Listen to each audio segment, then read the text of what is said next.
We be live. Ah! And this time it didn't jump in on someone coughing or saying something non sequitur. We got there. It took like 35 episodes, but we got there. Hooray! We're professionals now. Or something. Mm. But yeah, Okay. so I was going to say, if we're professionals, let's get Abria Iyengar at the table right now. I mean, okay. Yeah, if you can do that, I will happily cede control. I'm just willing it into existence right now. Okay. Okay, so we know what you're going to wish for if you win the Grail War. Sounds pretty doable. But you'll be getting like 2005 era her, so this may or may not work out as planned.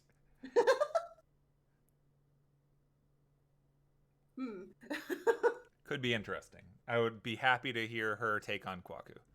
How Oh my god. Anyway. Yeah, so we're here. After a series of adventures that I'm not going to fully recap, you finally made it to London. You did it. Yay!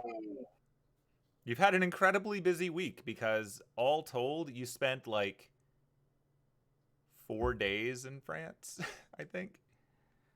I think so. I think you arrived on like a Wednesday or a Tuesday, and then you left on a Saturday. So that's been your week. Your week started for us in real life like in February. In like April or something. Wow. Yeah. Like this entire game has been over the course of a very small amount of time. Like just pulling up the calendar. The story events all started about 3 weeks ago. Yeah. And that was with a time skip in the middle.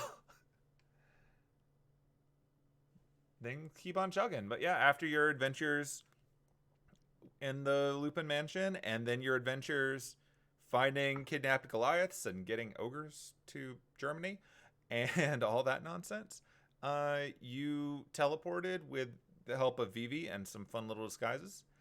Your teleport got derailed, and you ended up in the workshop of apparently the Ainsworth family. Jonas Ainsworth, upon finding him through his teleporting trial and error adventure, after a brief conversation with only minimal threats, he sent you on your way off to Clock Tower so that you could finally finish your journey there, because your goal is to get to London, check in on Anise's shop and family because she's been away for like a month, and eventually make it to a gathering of druids in Sherwood Forest, give or take a detour to go check out Clock Tower in disguise in the meantime. After your many misadventures, you have in fact arrived at a teleportation circle and been informed that you are now in London. Sweet. Hooray. Yeah. So here you are standing in a room. I'm not making a map for it because it's a small room, but you are in London, as you can see from the big clock tower picture in the chat box on the left. Woohoo! Excitement. Vivi is still shorter, but she's kind of stuck with that until she casts Embiggen on herself and becomes Anise-sized. Get her a box of something. Get her some really high platform shoes. That'd actually be pretty cool. She'd probably be down for that. Like, add 6 inches just so that she can make eye to eye with Penelope. Could be fun. But yeah, so you find yourself in the middle of a room.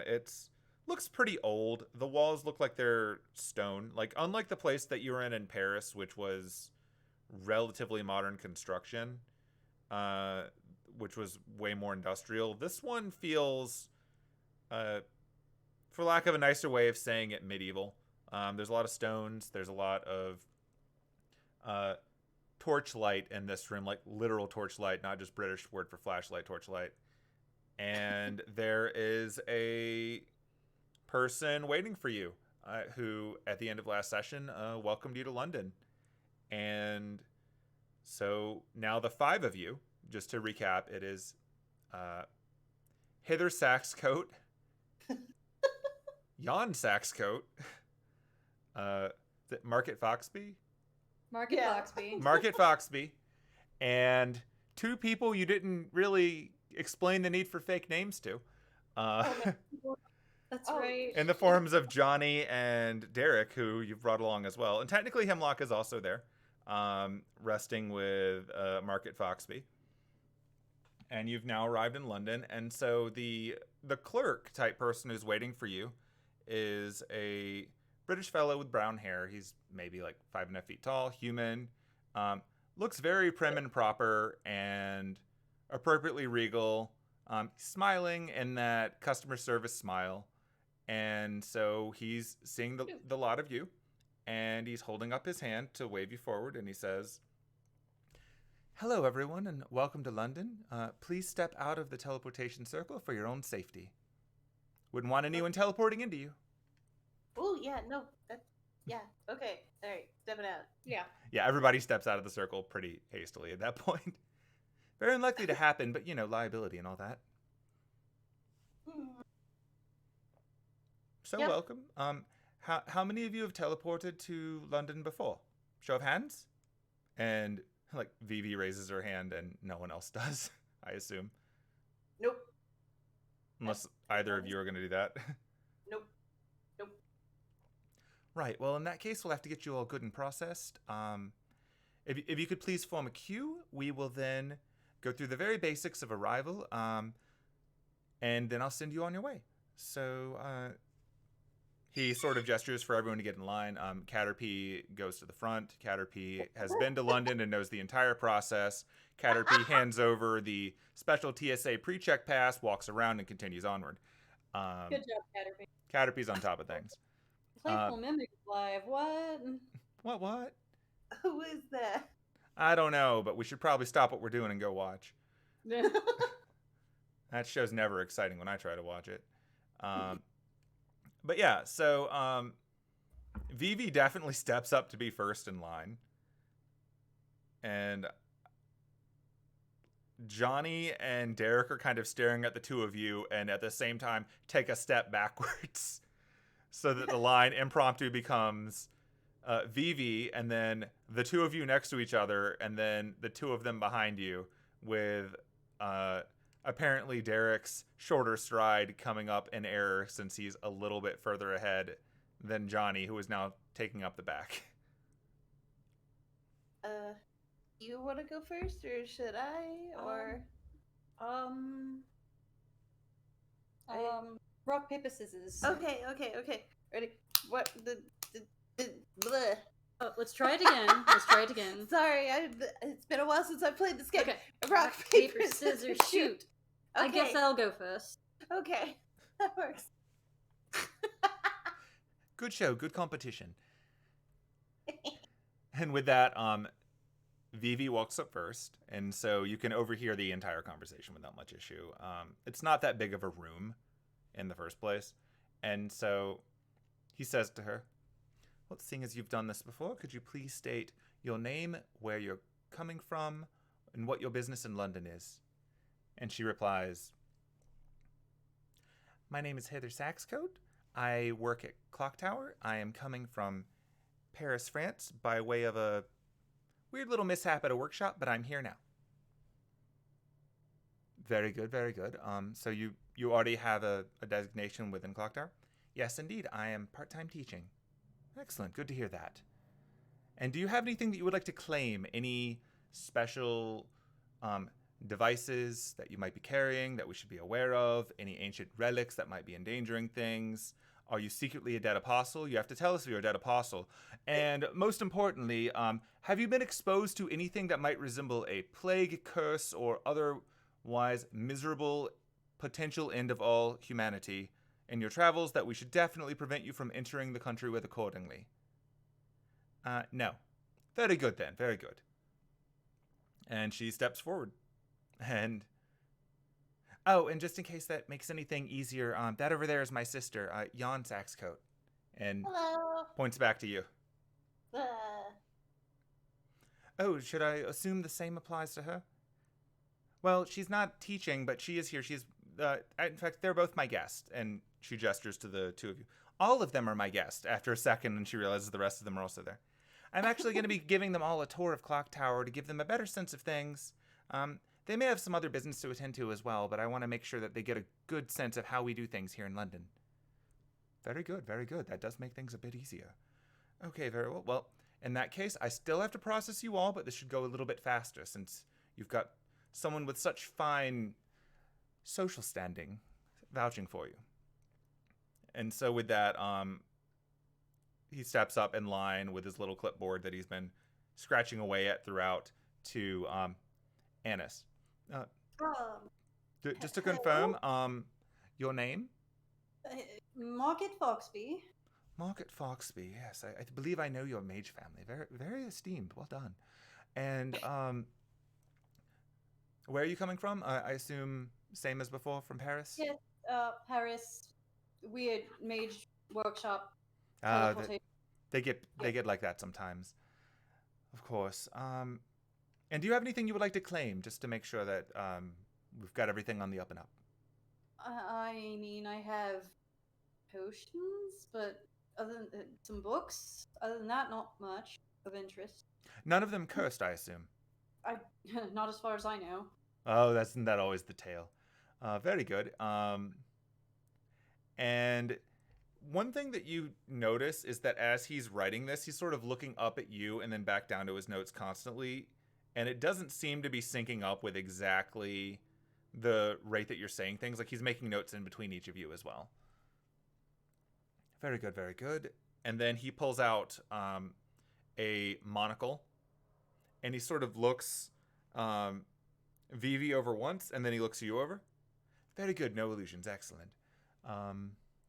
And you, I believe, Jan Saxcoat, was it? Yes. Excellent, excellent. Sisters, I believe it was. I'm sorry, but I have to ask, older or younger sister? I'm the younger sister, believe it or not. Ah, I see. She probably wasn't as fond of that, was she? No, not really. It's not really fair, but you know what? It happens. Between you and me, I understand completely. In fact, I also have a sibling, and I am exactly 6 inches taller than him, and he can't stand it. Huh. That's oddly specific. Oh, I make a point of telling him. That's why I can't stand it. Oh. Yeah, I try not to bring it up too often. Often enough. I can't forget. You know what? I can't help it, okay? Look, it's not your fault.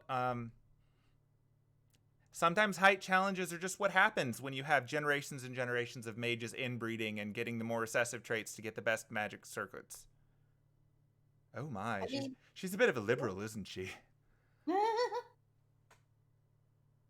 Not judging, not judging. And he looks you over once with the monocle, and then he moves on to the blonde half-elf, but not displaying half-elf behind you, who thankfully did remove his mask before getting checked over for illusions. I cannot wait to see if he comes up with a stupid other name or not. Oh, I waited until now to roll it because I want this to be as natural as possible. So my name is not Market Foxby. Let's see here. Let's give him an honest roll right now.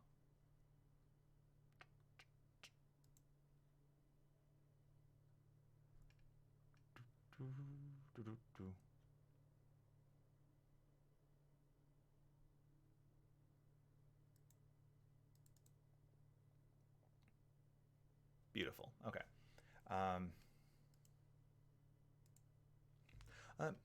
Yes, sir. And again, as with the rest of your party, welcome to London. Can I get your name, please? My name is Daniel Rand. Daniel Rand, is it? Yes, I'm from America. I can tell. It's quite clear. Did you teleport here from? No, by way of Paris. I met up with my compatriots here. My family was doing a lot of business, and we're looking for real estate. In fact, if you're interested in any real estate. No, that's fine. That's quite all right. I've got what I need. So, you're going to be here. Are you also here for Clock Tower? No, it just happened to be a good opportunity. I will be in the area, however, checking out real estate and making sure that the real estate is doing well for my family's business. Yes, that's wonderful, sir. And do you have anything you would like to declare? No. No plagues? No plagues. No magical devices of any sort? No, nothing of the sort. No mystic codes. It's not really my thing. I'm more of a hands-on kind of person. That's nice, sir. Very good. Moving along. It's like you could tell that he was trying to articulate some kind of story, but since it wasn't necessary, he still wanted to get it out. Anise, do me an intelligence check. Do me a history check, actually. History? Okay. History, yeah. It's like awfully specific denial there about the mystic codes, Daniel. Nope, that's a 6. Yeah, that's fine. The name that he gave was vaguely familiar, but you can't place it. And then it finally gets over to the woman at the back of your party, who is going to make her own roll now. Let's see if Johnny's like all or nothing lifestyle continues to entertain.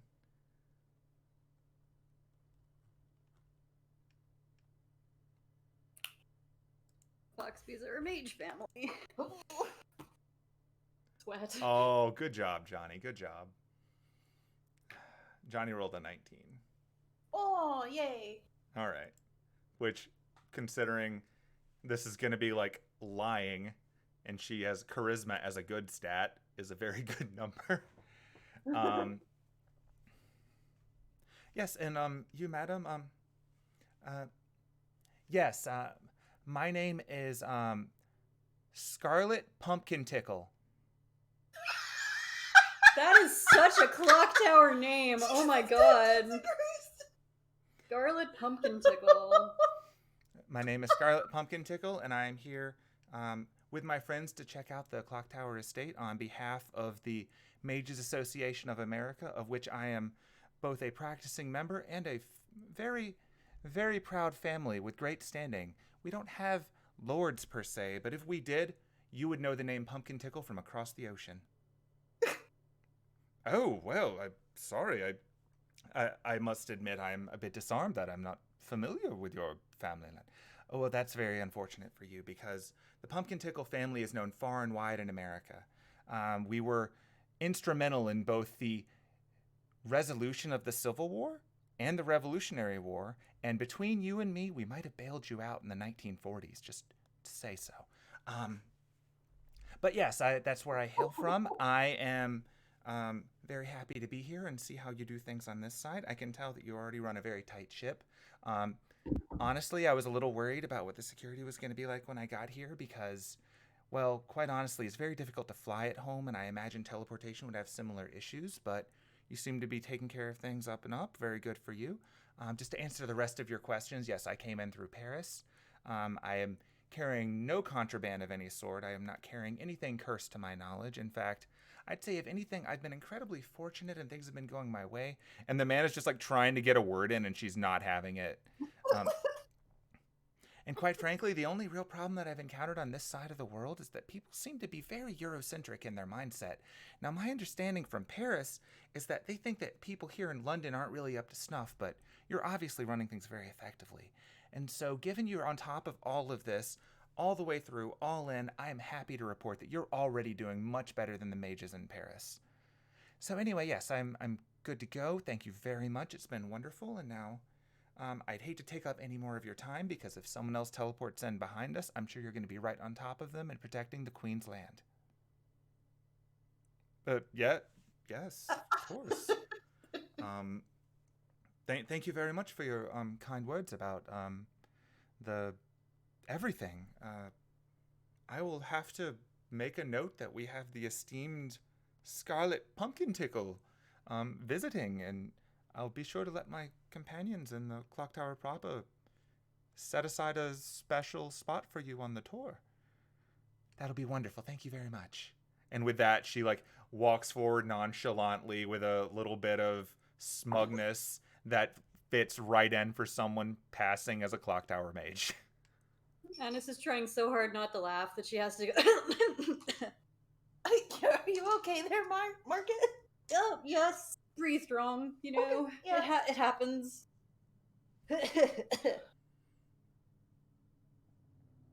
And so you'll notice at this point the guy is so flabbergasted he doesn't even bother to go over her with the little monocle that he'd been using on the rest of you.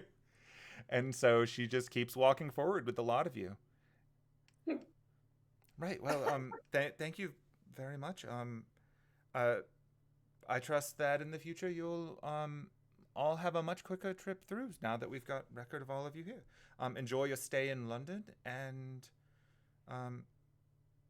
I wish you the best of experiences at Clock Tower. And Thank you.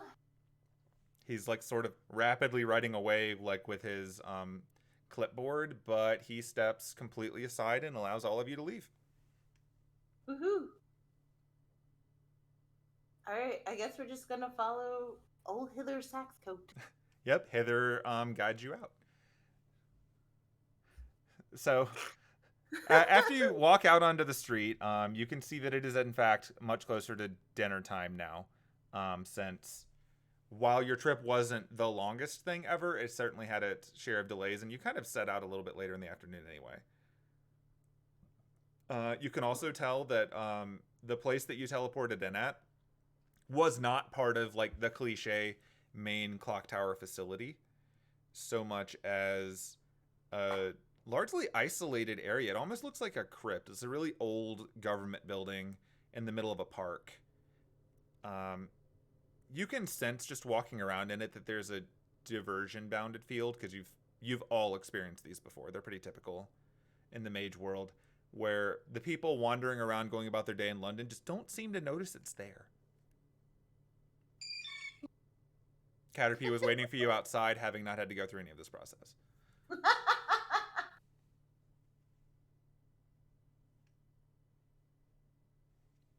But yeah, I guess we're in London now. Good old London. you all handled know, yourselves very really- well with that. I don't like how it smells here. I never have. But you live here. I know.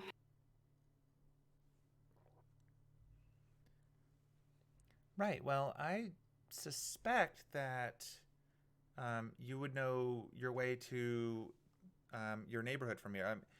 What's the name of the area that you're from again, Anise? And if you don't have one, that's fine. I have one written, but I wanted to give you a chance to name it if you want to. No, I don't think I came up with a name. Okay. I mean, my understanding, given, you know, the phantasmal species in London thing, is that you're probably part of Grimm's Hideaways area. Does that sound accurate?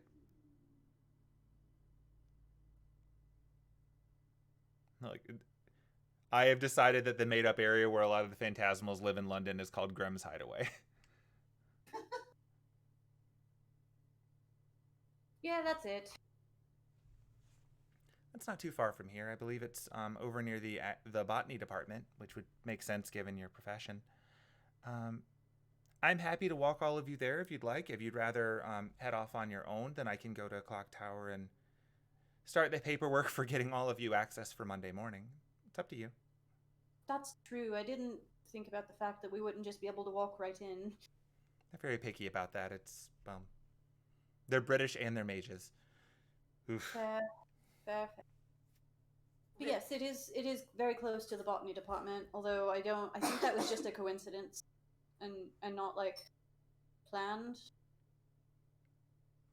Let's see if Vivi happens to know that random bit of history. It's kind of fun finding out what Vivi knows as we go. Lore bards are fun like that. I know the previous owner of the shop was not overly fond of clock tower mages.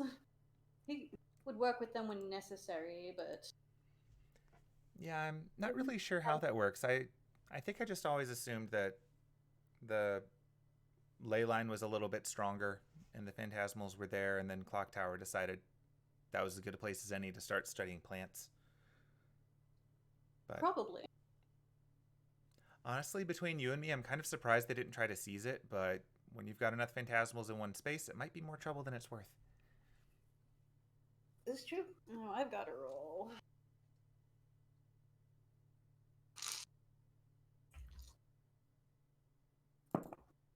Ooh, I heard Oh, rolling. yeah, that's completely because the inhabitants of the neighborhood fought them off continually. They're all, well, they're not all British, but they're all stubborn. That completely makes sense. I could definitely see that being the case. Guerrilla warfare, all that. At least as far as my grandpa tells it. I mean, that makes sense. They've got a few advantages over the mages, not the least of which being it's very hard to get a furbolg to move when they don't want to move. Yeah. So that makes sense. Well, in that case, if you know the way there from here, I'm going to go get your paperwork sorted, and I will... Oh, wait, thank God. And she pulls out her phone and verifies that it has a signal. Oh, good. Yeah, I will definitely just send a message once I've got that sorted out. Okay. Are there any particular areas you want to go, just so I can make sure that we've made the right arrangements? Because I can get you through some of the archaeology department, and I suspect you're probably interested a little bit in botany, but if there's any other groups you'd like to go to, I can try to make some connections there too. Have always been interested in what goes on in the botany department since they're practically my neighbors. That definitely makes sense. They're an It's interesting been so bunch. long. I forget what all the places we... Hold on, I'm looking at my notes. Would anyone like a list of all of the departments just for reference? Well, there was the one that was specifically studying heroic spirits. Spiritual evocation? Yeah. Yeah, that would be probably that one. What's his face? Janice. Yeah. Wanted to go there before we knew him anyway. Yeah. To find out anything we can about the previous Grail War. Right. Yeah, in terms of the departments that seem to be relevant for you, spiritual evocation would be the one where you learn more about how heroic spirits and, in general, familiars work. And if you're looking for the only readily available survivor in Clock Tower of a previous Fuyuki Grail War, that would be modern Magecraft. And we all know who that is. So do we know that though? I believe Vivi might have mentioned that. Yeah. Either Vivi mentioned it or Crosby mentioned it, but someone told you that's where one of the survivors was. I don't even remember who it was at this point. Yeah, so that was of interest as well. Yeah. Where we play the game of see how much we can get away with before we get pulled from YouTube. Yeah. I'm not worried about it. There's plenty of fake content on YouTube. Yeah. Okay, so yeah, suffice it to say, we don't need to repeat all of that in character. Vivi knows those are places you want to go because you'd mentioned them before, I think. So, Right, well, I'm going to go check in and see what I can do to get you access to some things. I'll be teaching a bit on Monday, but if you want to drop by before or after, then I'm happy to introduce you to some people. And of course, it seems like we have the illustrious Scarlet Pumpkin Tickle, who apparently has managed to get us access to a tour. Good going, by the way, Johnny. It's important to make sure that they understand who's boss every once in a while. Was any of that true, or was that all blatant lies? If I'm being honest, originally I was going to say Scarlet Pumpernickel, but I messed it up and I just ran with it. Oh. I figure Pumpkin Tickle sounds mage enough. It very much Yeah, does. you could have fooled me. I thought you were being serious for a lot of that, if I'm being honest. Derek, please. What? I don't know. I don't know Johnny's full story. Some people have a lot of levels, like secret identities and stuff. But the pumpkin tickles aren't real. What? I mean, they could be. You're American. Don't you know your own history? I'm not a mage. I don't go to mage things. I don't know any of that. And to be fair, I had no idea the Foxbees were actually a mage family, so that's going to be awkward if I meet one. Oh dear. Admittedly, there's a decent chance he was just lying.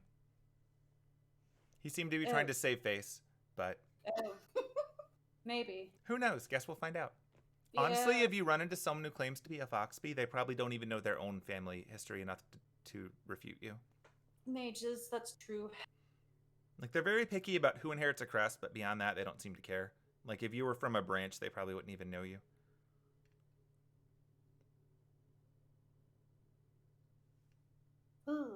Well, alright then. I guess follow me and I'll take you to my shop. Okay. Sounds Yay, good. I want to see your shop. I'll see all of you Unless we later. link Okay, be safe, Evie. Will do. Heather. Wink.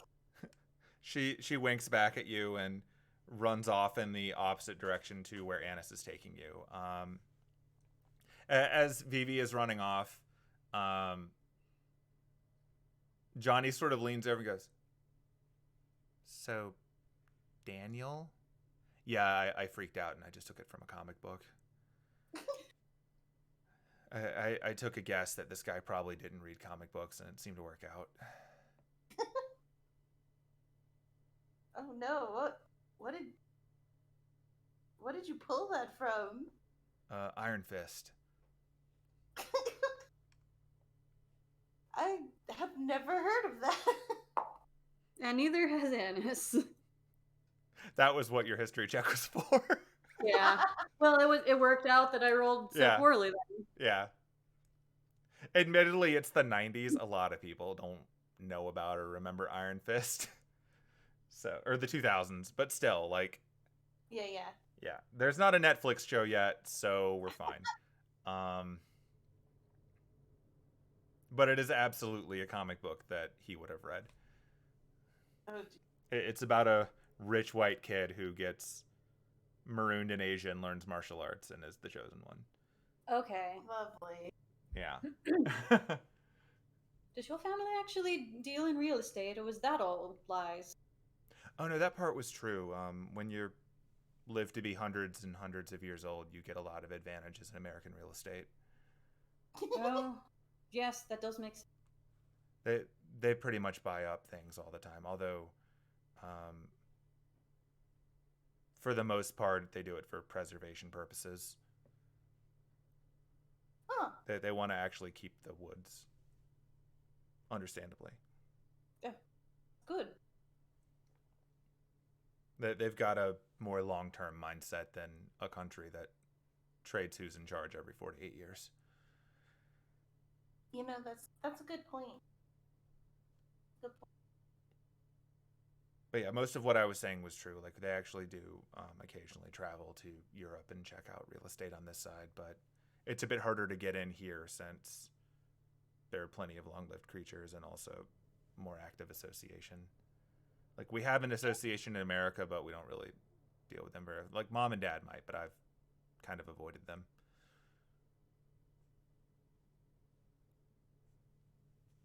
So yeah, I'm walking along. Yep. So I know the city pretty well. you do. Yep. London is exactly how you remember it from when you were here a month ago. So overcast, rainy, smelly, Yep. dreadful, full of humans. Humans everywhere. Plenty of Polluted. that. Yeah, the air is kind of smoggy. Like, Paris wasn't really a lot better, but by comparison to the time that you spent at the Einsburn Castle, and this entire, like, return to civilization has been miserable. You're having the clearest air that you've had in pretty much ever, and vegetation everywhere, and, like, you literally went weeks without seeing humans. So That was Kim saying that. yeah. And so now you're back home, but you're not too far away from the part of town that you're from, the Grimm's Hideaway.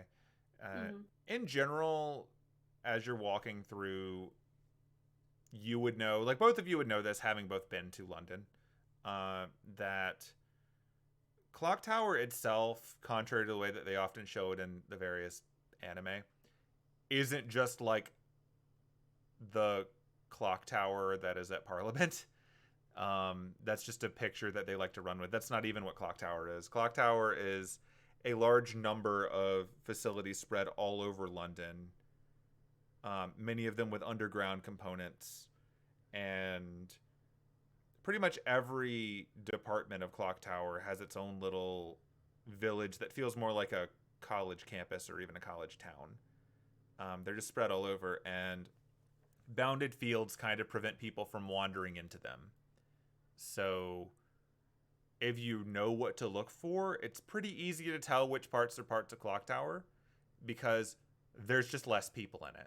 Like, people don't wander in. They subconsciously step around it. They don't go to those places.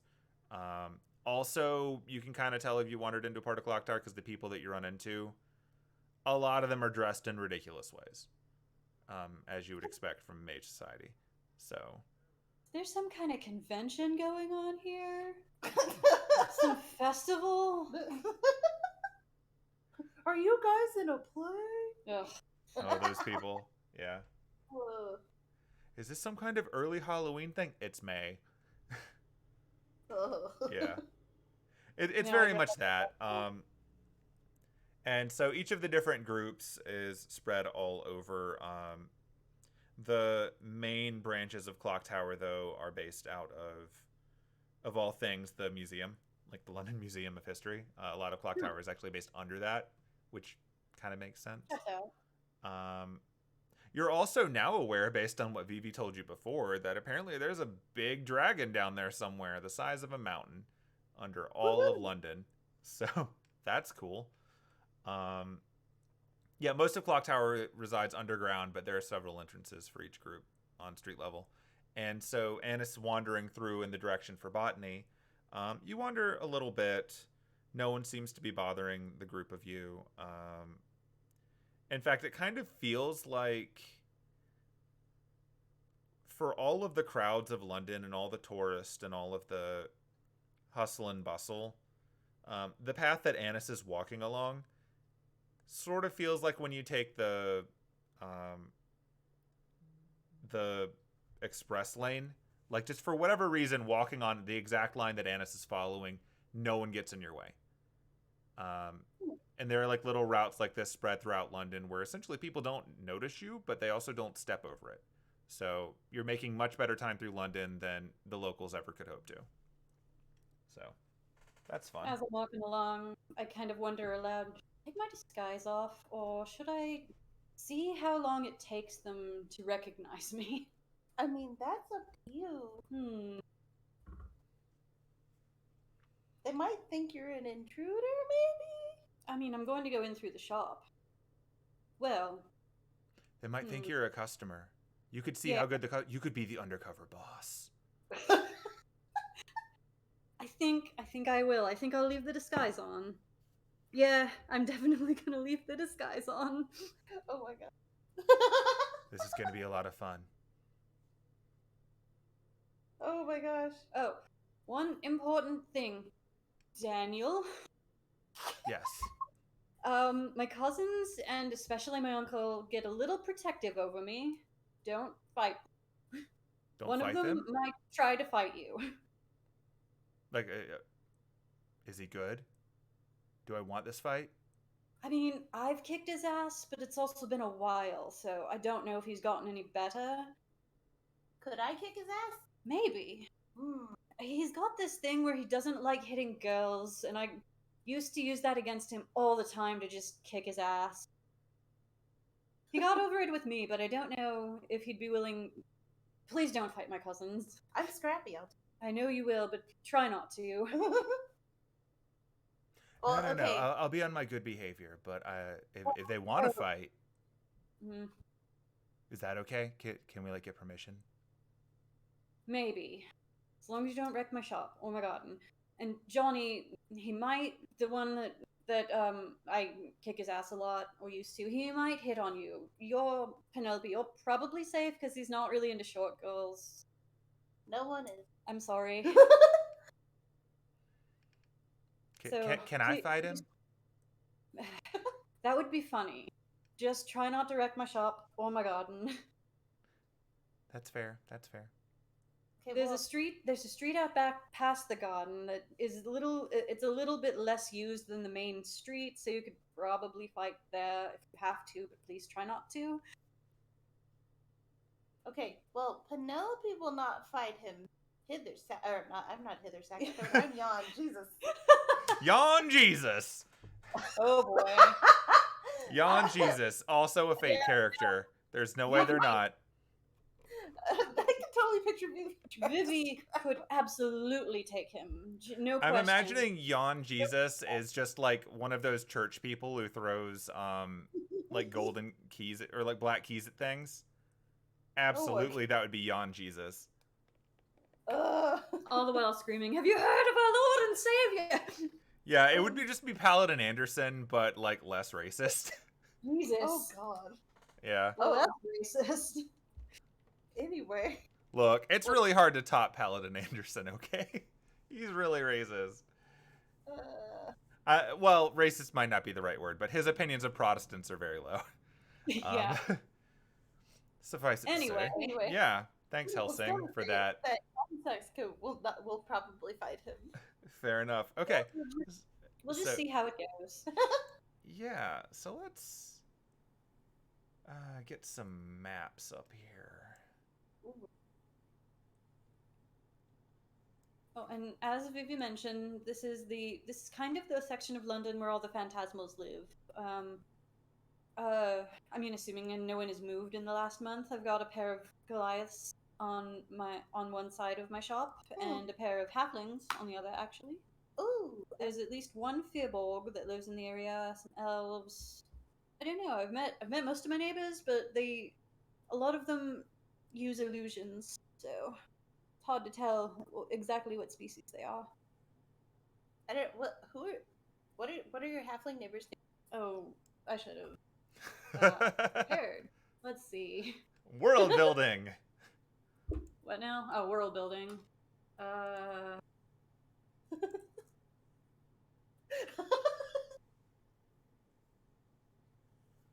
Oh, there's one for halfling. Hooray! Oh, good. The Reed Hollows. The Reed Hollow. Now I have to write these down and make them. Yeah, Yasmin and God, all of these first names suck. Davrik. Davrik. Davrik. Reed Hollow. Reed Hollow. 2 E's? Okay. Yes. Okay. Davric, and then the wife's name is Yasmin. Okay. Okay. Does Penelope know them? You better make a roll to find out. Yeah, I guess you're gonna have to roll. I'm rolling. I believe they have children, but they're empty nesters. That was a 5. You'll know. Or if she's run across them in her travels, she doesn't know them. They own a textile shop, I think. Cute. Oh my gosh. Do they just sell fabrics? Do they also make? I mean, they're kind of retired, so I think that it's only fabrics, but you might be able to get them to make. Yeah, I might have to harass. Woohoo! Yasmin did make me some lovely curtains when I was remodeling. Aw. Oh, I have to write that down. I mean, I know I have to.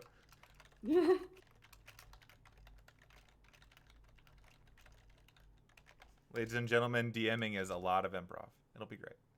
Yay! They do not have a map. I'm just telling you that now. Ooh. Okay, Like well. hello! I'm joking. I'm not Hello? that real. But... All right, let's start dragging people to maps. Hooray! Kicks open the door. Oh god, all these things are still in the map. Hold on, let me clear out the combat tracker of enemies. Oh, goodbye, books 1 through 4. Goodbye, enemies you didn't get to encounter. You'll find them later. They'll find us. Oh no. In the I worst would way tell possible. you, but I think there's a non-zero chance you're going to go back there someday, and I'd rather it be a surprise. Like, it's always on the chart, should you misroll a teleport, or if you just ask Vivi to take you back. Yeah. Okay. Let's just start dragging people out here. So Anise, how long have you been? How long have you lived here? Well, I've only been here since 2002. It's not that long. Grandpap owned the shop, and he was here for at least 200 years, if not longer. Oh wow. Yeah. I love how It's big always it makes been- Hemlock every time I add Hemlock to a map. It's always been a apothecary, potiony type place. Cool. All right. Did you inherit it or? He got sick and moved to Sherwood, and then I inherited it as the oldest grandchild. Okay. Cool. Redecorated the whole place. It looked like it hadn't been redecorated in about 200 years. Oh no. But it's fine. We redecorated, and I built up the garden. It's all good. Cool.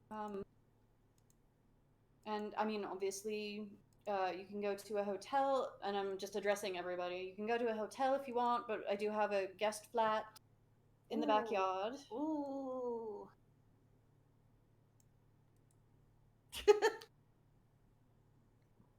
Could have another sleepover. Yes! Because you missed most of the last one. Yes, I did. Derek has learned to not say anything. Smart. I may or may not have rolled to confirm he's that smart. But yeah, like, oh my god. Ooh. We can. Oh, okay, so we're not going to tell ghost stories. But, we're going to play Truth or Dare.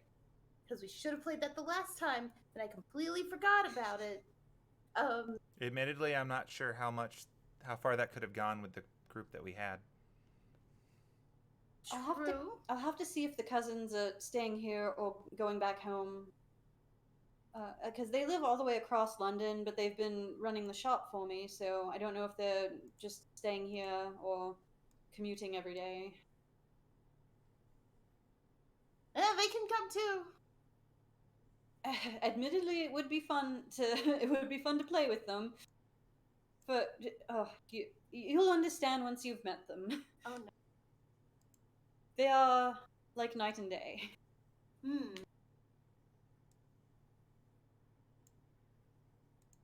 Okay, so as you continue the story, you finally are on the street.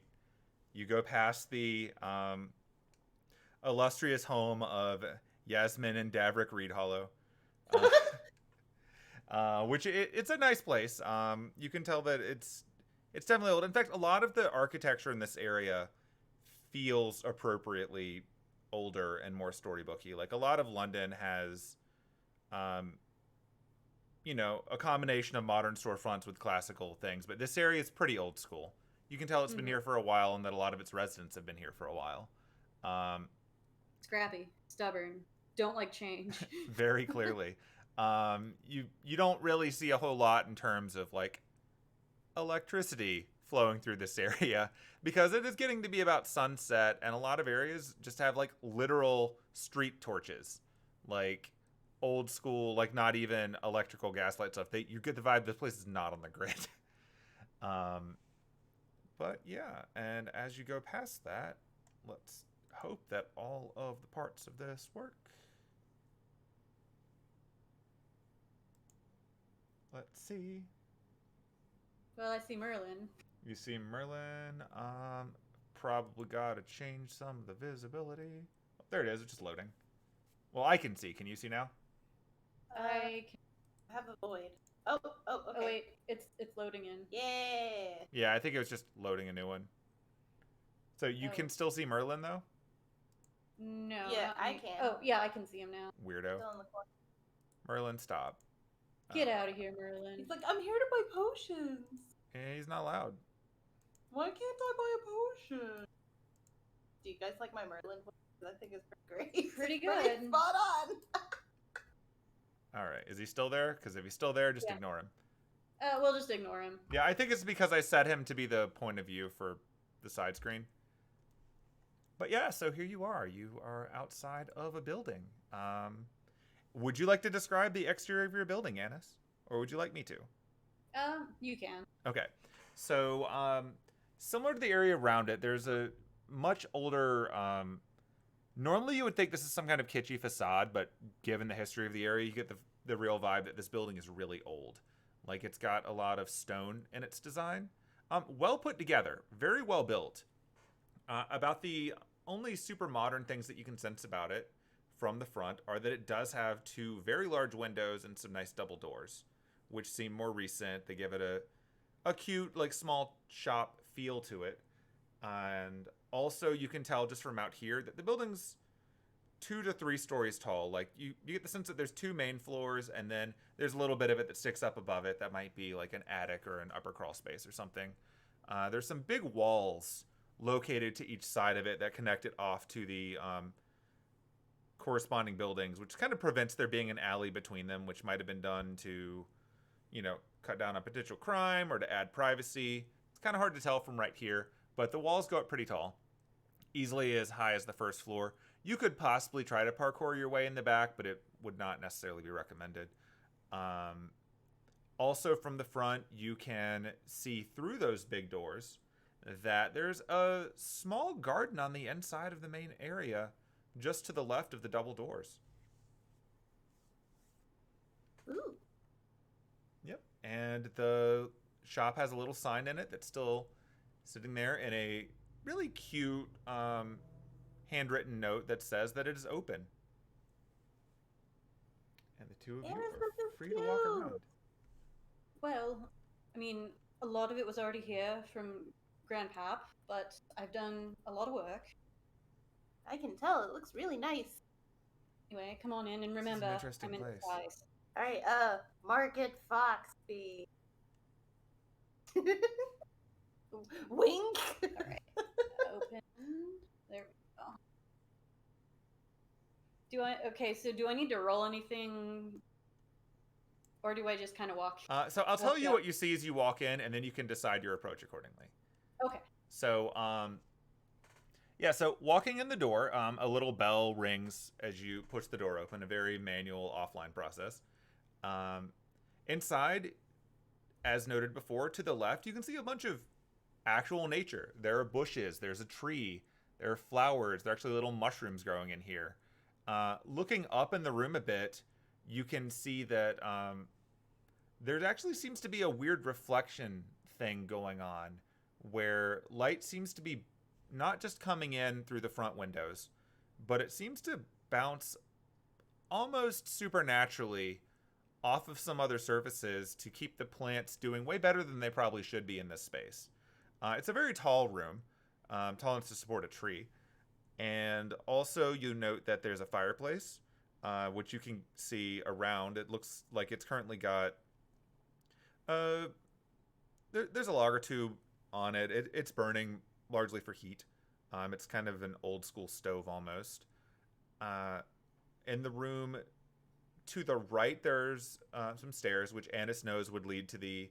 or rather, to the right, there's a door. Past that would be the stairs, which would lead to upstairs where Anise's actual, loft is. And to the left, at the far end of the room, there's the desk, which has there's a chair, there's a little flip-up board thing that people can walk behind, there's the full checkout counter, so to speak. There's a giant basket sitting out in front of it. There's a bunch of books and a shelf behind it with some potions. There's a bit of a flip book binder sitting out as well, and there's an elven man. Not at all hiding his ears. He's sitting pretty casually in the chair. He seems to be looking around, kind of bored out of his mind as you start to step in. But once he sees this group of ladies and one guy and a bird walk in, he smiles a bit. He puts on his best customer servicey type face, and he immediately hops out of the chair, up on 2 feet, and then I don't remember if the two of you have seen the Utena movie. The one where she turns into the car? Yes, that. I think I've watched it, but it seems like a fever dream I had. Sure. So there's a bit in it that it's just this scene where Akio in a videotape does a completely ridiculous like leg over leg flip over a car to walk to the other side of it. He does that. He does that to get over this desk so that he can turn and like, see the lot of you. So just completely shift his weight just away from it a little bit, and then he does a full rotation like with the counter as the central axle over up on his feet. He doesn't even touch the basket sitting there, which you can see from a distance. Seems to have a bunch of colored little things in it, probably candies. And then once he's flipped over it and sees the lot of you, he claps his hand together. Hello, everyone, and welcome to Greenleaf Potions. It's very nice to see all of you here. It's a wonderful day. How are you all doing? This is wonderful. Oh, hello. You're beautiful. You are both... And now he's going to pause for a second. Now he's going to roll something. Oh, no, I rolled a 1. Yeah, Anise cannot keep the shit-eating grin off her face. Well, let's see if he rolls a 1. He does not. Oh, Are you allowing Anise to keep her 1? yeah. No, wait, no, that I can get rid of the Oh, that's true. All right, all right. Yeah, get it out of here. Okay, so she's not good. She doesn't have a shit-eating grin, but she's definitely like grinning. Well, this is fascinating. Let's see. Annie? Annie? I told you not to call me that. Oh, but I've missed you so much. It's been a month. And he hugs you. Just like outright. Yeah, she'll just hug him back. Hemlock lands on his head. Oh. You appear to have acquired a bird. Also, what's with this outfit? Oh, I'm sorry. It's so rude of me. I'm so sorry. He's bending over. He's apologizing. He's clapping his hands in front of him. Yes, your friend here. I'm so sorry. I didn't mean to do that. I was just excited. You see, it's been such a long time since I've seen my cousin, Anise. Thank you. Yes, sorry. No. It sounds weird. Just go back to calling me Annie. Oh, good. It's such a cute nickname. It's really cute. Anyway, I'm sorry I was gone for so long. A lot of things happened. A lot of things. I've acquired some friends, as you can see, and a bird. Oh, it's fun all around. So I'm going to show his picture a bit larger, since he's a tiny little token right now. Token man. Boop. The big old pickaroo ears. Those ears could stab someone. Quite possibly. Yeah, they're not quite that big IRL, but Yeah. they're would you like to describe his appearance in a little bit more detail? Sure. I mean, as you can see, he's got the big old elf ears. He's got bright blue eyes. He's got definitely just bright orange. Maybe not bright orange, but it's that color hair. See, it's spring, so he's probably not wearing a tank top. He's probably just got like normal looking clothes on, like jeans and a t-shirt. Yeah, like he wears modern world clothing. Probably some band logo on the shirt. Yeah. Ooh, this could be fun. Hold on. Penelope, roll me a d20. Oh dear. Oh, good. Okay. To see if you recognize the band name. No, that's Oh a 5. dear. Okay. No, I was rolling to see if he was wearing a Penelope shirt. That would be so fucking fun. You know what? I don't even care. I'm ignoring the roll. He's wearing a Penelope shirt. We're just doing it anyway. I don't even care. It's more fun that way. Just looks down and notices and just puts her hand over her mouth and go, oh. Penelope's got both of her hands over her face at this point, like, oh, no. You should. Interesting. Big fan of Penelope. She's gotten pretty popular lately. I'm surprised you've actually heard about her. I didn't think you were much for Yeah. music. Well, the new stuff. Yeah, it was really weird. Like, there's been a lot of talk in the underground about, this. Well, this. They think she's a bit of an upstart. They're saying that she just walks around with her ears out and doesn't give a fuck. And it really pisses off a lot of the traditionals, which means, of course, we love it. But yeah, actually, I was kind of surprised to find. I don't think this is official merch. Just don't judge. No judgment. But we find it where we can. Where mine one is. Oh, wait, Okay. hold up. Introductions. If that's not official merch, where did you get it? Oh, from a catalog. Do you want to see it? Yes. Okay. Introductions. Oh, Right, wait. I'm so sorry. Yes. My name is Buck. I'm Annie's cousin. Hi, Buck. Okay, so this is Hemlock. He's a familiar. Oh, you got a familiar. That's exciting. Yeah, it's been. I'll have to tell you, and the uncle and Beach, everything later. So much has happened in the month I've been gone. But Oh, so he's out in the garden if you want to see him, by the way. I think he's just enjoying the peace and quiet. Right. So familiar Hemlock. This is He's got a nice little mask. It's cute. so these are the friends I've acquired in my journey. This is Hi, my name is Jan Saxcoat. This is Jan Saxcoat. She's here to check out Clock Tower. Sorry, this is happening in character too. Oh, I love it. Trying Good really old hard. Yanni. We helped out each other when we were on a train, became fast friends. She's a big fan of Penelope too. Definitely. Oh yes. And then those two over by the door. Wait a minute. No offense to the rest of you. He leans down real close to Jan Saxcoat.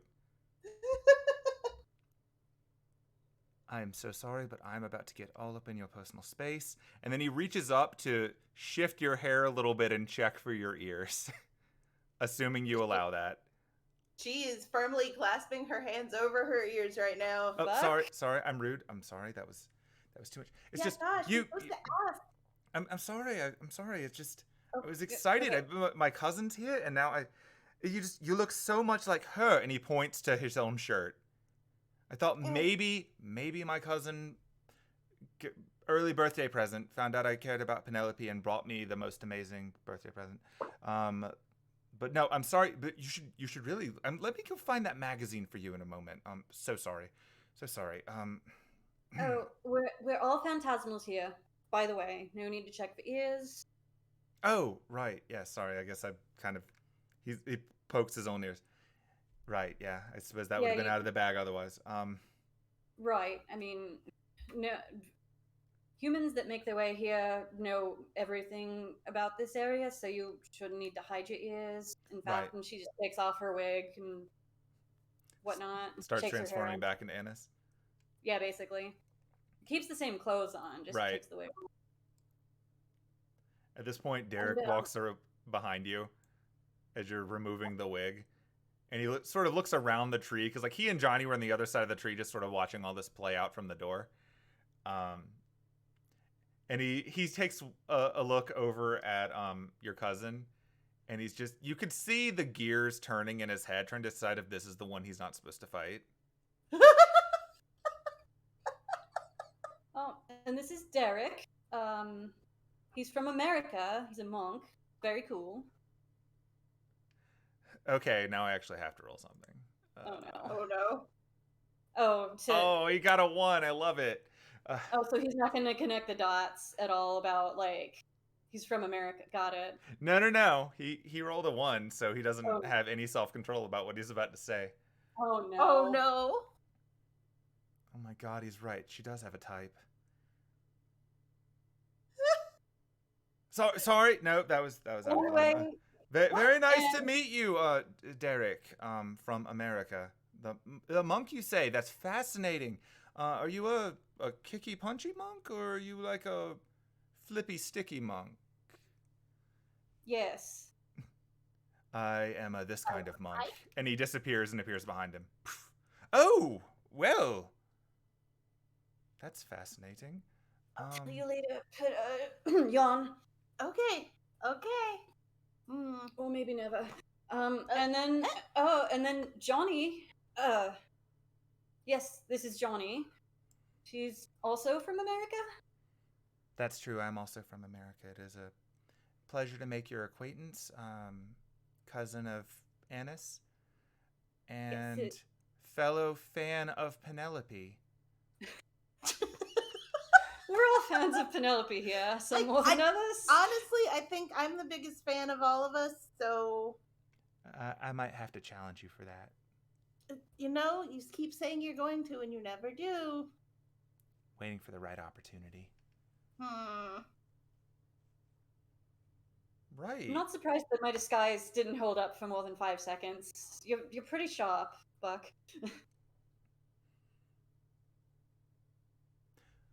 Well, I do try to keep on top of things. Quite honestly, I'm glad I figured out as quickly as I did, or that could have been very awkward. You make a very respectable, passable human. Oh, thank you. All of you do. Help. But yeah, we need disguises to go to Clock Tower. They don't really like phantasmals. Oh, that's definitely true. I'll have to catch you up on all of the latest drama when everyone gets settled in. Oh, definitely. I'll have to catch you up on everything that's happened in the month since I've been gone, for sure. Right. Well, would you like me to go get your cousin, or do you just want to go check him out yourself? Because I should probably stay over here just in case someone else comes in, and I'm sure we'd love to meet you. He's been very quiet for a bit. I mean, he's quiet. Is he much of a fighter? I mean, I suppose you could say so. I mean, it's important to survive. Right. You said he was in the garden? Remember, you're not allowed to fight my family unless it's mutually agreed upon, and you don't do it in my shop or my garden. Remember. That goes for all of you. Oh, I don't necessarily want to fight. I just want to see. I mean, yeah, totally. We can go to the garden. I want to go to the garden, but also I need to see that magazine. Right, yeah, sorry, I promised you that. 1 second. Flips. He grabs over and he pulls out, so what he pulls out isn't really a proper magazine so much as something that was very clearly printed on, like, a consumer grade printer. Oh no, man. It's a zine. Okay. It's a band zine. Oh no. It's probably about on line with like the paper's really thin. It's folded over a bunch of times and it's literally stapled together. This is not pro anything. But yeah, he flips it out and he flips through it and he shows you a picture of. You're pretty sure that's you performing at some point in your last tour, the one that you were on right before you got to Germany. It's not the best picture of you. It looks like it was taken from the crowd. But it's definitely Penelope. In fact, it's Penelope wearing one of the outfits that you wore during the tour. Like, this is not too shocking. You probably had it in your luggage when you got on the train. So this was probably taken about a month or so ago. I can just say it's that picture I drew. Hey. I'll send you the picture I drew. Oh, the one where it's like up in the air? Yeah.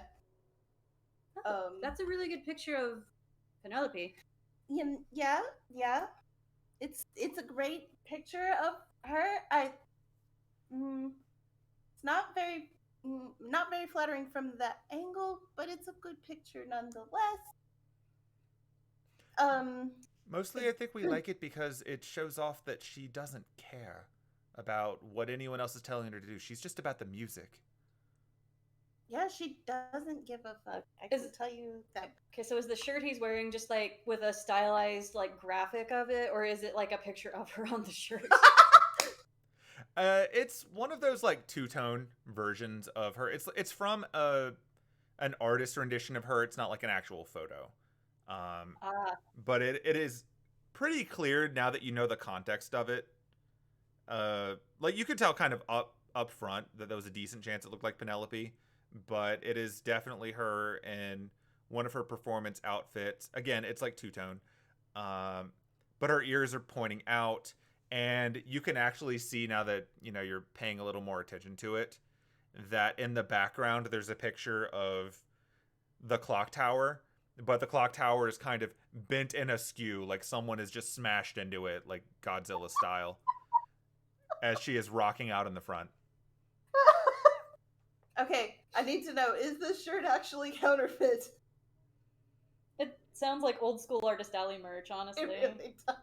Yeah, this is like, you have never seen this art of you before, and Jameson makes a point of making sure you get to see all of your merchandise and sign off on it, so this is some bootleg shit. Someone printed Okay. it off on Like- t-shirt transfer material. Oh my god. Yeah. That's beautiful. Alright, can I flip through the magazine really quick to see if there's like any contact info for who put this zine out? Do an investigation check. Because this is a Okay. mess. And then to distract my dear cousin, I'll be like, "So how's business been since I've been gone? Any jokes from the clock tower show up?" Yeah, actually, that the one who's a pain in the ass. He showed up a few weeks ago. Said he wanted to stock up before going on a road trip. Oh, I have some juicy details about him. I'll tell you later. Oh, okay, that's fun. Yeah. But yeah, Friends actually, we're now? pretty much running low on stock at this point. I Business thought has so. picked up. Listen, we'll go a little bit more into it later, but word on the street is that someone broke into Clock Tower about a month ago and stole something. And they've been all up in arms, and so once it became clear that someone could break into Clock Tower, suddenly there's a bit of a demand for some potions. Self-defense or just in general getting an edge in places where people don't expect. So we've actually gone through most of the stock that you left us. It's good that you're back. I definitely wanted to come back and restock at least, since no offense, none of you or Uncle can brew potions. Nope, At none all. taken. It's not really our area of expertise. So would Anise know? Actually, would Kim know? Was this Lupin that broke There's into a Clock Tower? pretty good chance he's referring to when Lupin managed to steal the mystic or from the crest from the vault. That would Okay. track with the timeline that you had before. And it would also track with how you would expect Clock Tower to react if someone stole something from the vault. Man, brazenly. So much could happen. But anyway, yes, we're gonna go find Beach and catch up with him, and then later we can have some dinner and all catch up about various things. Look over at Penelope. Yeah, so Penelope, you've been thumbing through and you've been looking for contact information, and what you find is actually, if you remember way back when you were in Germany, that bookstore that had that symbol on the outside of it. You see a series of those symbols near the back, which are pretty easy to decrypt. And you can tell that apparently this is a fanzine that is actually put out by students in Clock Tower. Oh my fucking god! Beautiful. So you don't have a name, but you can tell from it that this is definitely being published using some of the facilities in Clock Tower and being circulated outside of it. And based on like your understanding of how the different divisions of Clock Tower go down, this is probably from General Fundamentals, which is like the intake area for like essentially the Clock Tower undeclared major freshmen, where they're learning their basics. So this seems to be circulated by a bunch of really young Clock Tower students. Oh my god. So you don't know who exactly, but that would probably be the first place to look. Oh.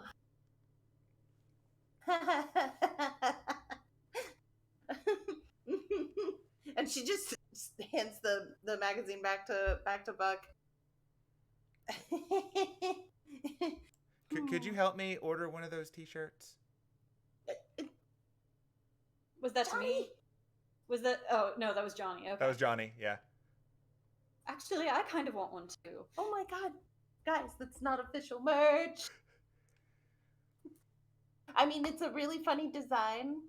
I appreciate the way that it gives the middle finger to authority. I appreciate that it looks like she Godzilla clock tower. Actually, hang on, hold on. Does Anise even? She probably knows what Godzilla.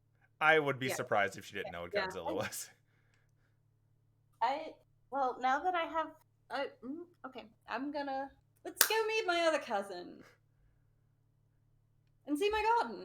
All right, she's gonna send a quick text to. She's gonna. Ooh, hold on. I'm gonna just declare that Penelope's phone has one of those cameras, like the early phone cameras on it. Yeah. Seems likely. She's gonna It's a BlackBerry. It's got a camera. Yeah. She's gonna take a quick picture of Buck's shirt. Yeah. And text it to Jameson. Okay, when you go to take a picture of Buck's shirt, he smiles and you can actually see a little bit of a twinkle around him. Oh my god, why are you glittering? Anise just puts a hand over her face. Anyway, it's there important is to not keep a phone in this shop. It's really important to keep, your image up if someone's going to be taking your pictures, It'd be absolutely terrible if someone took a picture and you didn't know about it. Yeah, that would be very terrible. I would not know anything about that, huh? And she's like grumbling while she's texting the picture to Jameson. Okay. I just. Oh, right. We need to find this artist. And Anise just pulls out her phone out. Jan got me a phone because she likes being able to keep in touch with me. So I have a phone now.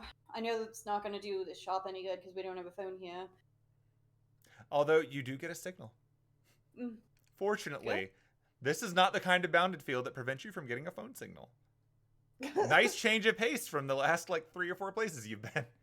That's true. I mean, we'd probably get more business if people could call us, but also I don't want to deal with people calling.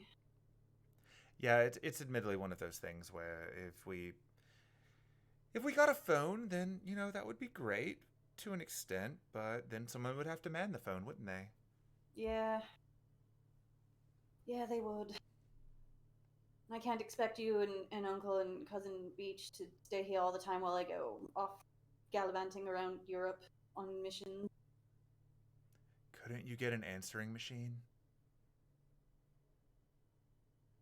I don't want any of those either. That's fair. Right, well, yeah, by all means, let me get out of your way. I'll just sit over here and keep an eye on any incoming traffic. The way through, right behind me and outside. All right, well, I'm too big to fit through that doorway. No, it's because you have to actually open the thing. Oh. There, I opened it. Okay, cool. There you go. All right, follow me. Oh, stops beside Buck and is just like, we're gonna talk later. Indeed, we will. See you later, Penelope. My name is Jan. Fuck you. He rolled a nat 20. Anise heard that. Ah, good. So we won't have to have a. Nope. He did not see through that disguise. I don't know what you're talking about. She leans back in the door. My name is Jan Saxcoat. And then just goes back out. Johnny dodges to the left of your shouting for a second and then continues on and outward. Well, we can say Hemlock is following. Sure. Or he's perched in that. That is up to Hemlock. Johnny, my disguise is impeccable, isn't it? You are, in fact, the Matahari of disguises. I knew it. Thank you. I mean, he's really, really perceptive. Saw right through my disguise immediately. But he knows you. That's true. You could probably argue that he's been looking at your face more than hers the last few weeks. I don't like the implications of that, Johnny. Neither do I. And she's gonna lower voice and he's on really good behavior if he actually you op you know what I mean, being very good. Weird that he didn't try and hit on you or John. Is he the one that I need to fight? Don't fight him, but yes, the two cousins, he's the one that you would need to fight, possibly. Anyway, so this is my garden. Ooh, Yeah, so nice. walking out in the garden, to the left, you can see a variety of vegetables. You got your collards, your radishes, spinach, mustard, chard, beets, all kinds of stuff. They're all sorted into their own individual rows with little tags. They are more nuanced than what icons I had available for making a garden, but in fact, this entire area is filled with a wide variety of vegetables, herbs. You saw some berries across the way from where you first came in.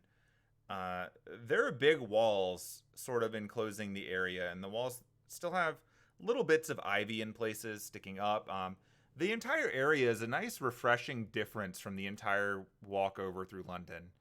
The ground has a variety of wildflowers that don't seem to really be fighting with any of the plants, which is nice. You can see just from looking around in here that there's a... Well, let's just see. You can feel it. The air feels cleaner than it does around the rest of London. I was gonna say, yeah, it's not as clear as Germany, but it's definitely better in here and in the shop too. Yeah. In fact, Penelope, give me a perception check. Okay. Perception. Oh no. Penelope, give me your perception check again, because you're Penelope. Yeah, that's fair. She's just so distracted. Oh, jeez! The iconic Penelope experience. Okay, so, Penelope, while you're looking around out here, you notice that not only is the air a lot cleaner, but when you look up, it seems like for all of the fog and the overcast cloudiness of the area, a little window in the cloud seems to open up above this garden, and you can actually see, in spite of all the light pollution and everything else, you can actually see a few stars twinkling through that spot. Oh. Anise, this is really cool. Did you do that? Oh, that was Grandpap, 100%. I just keep it, it's an enchantment. I just keep it topped up every once in a while. Put some mana into it. Oh, that's really cool.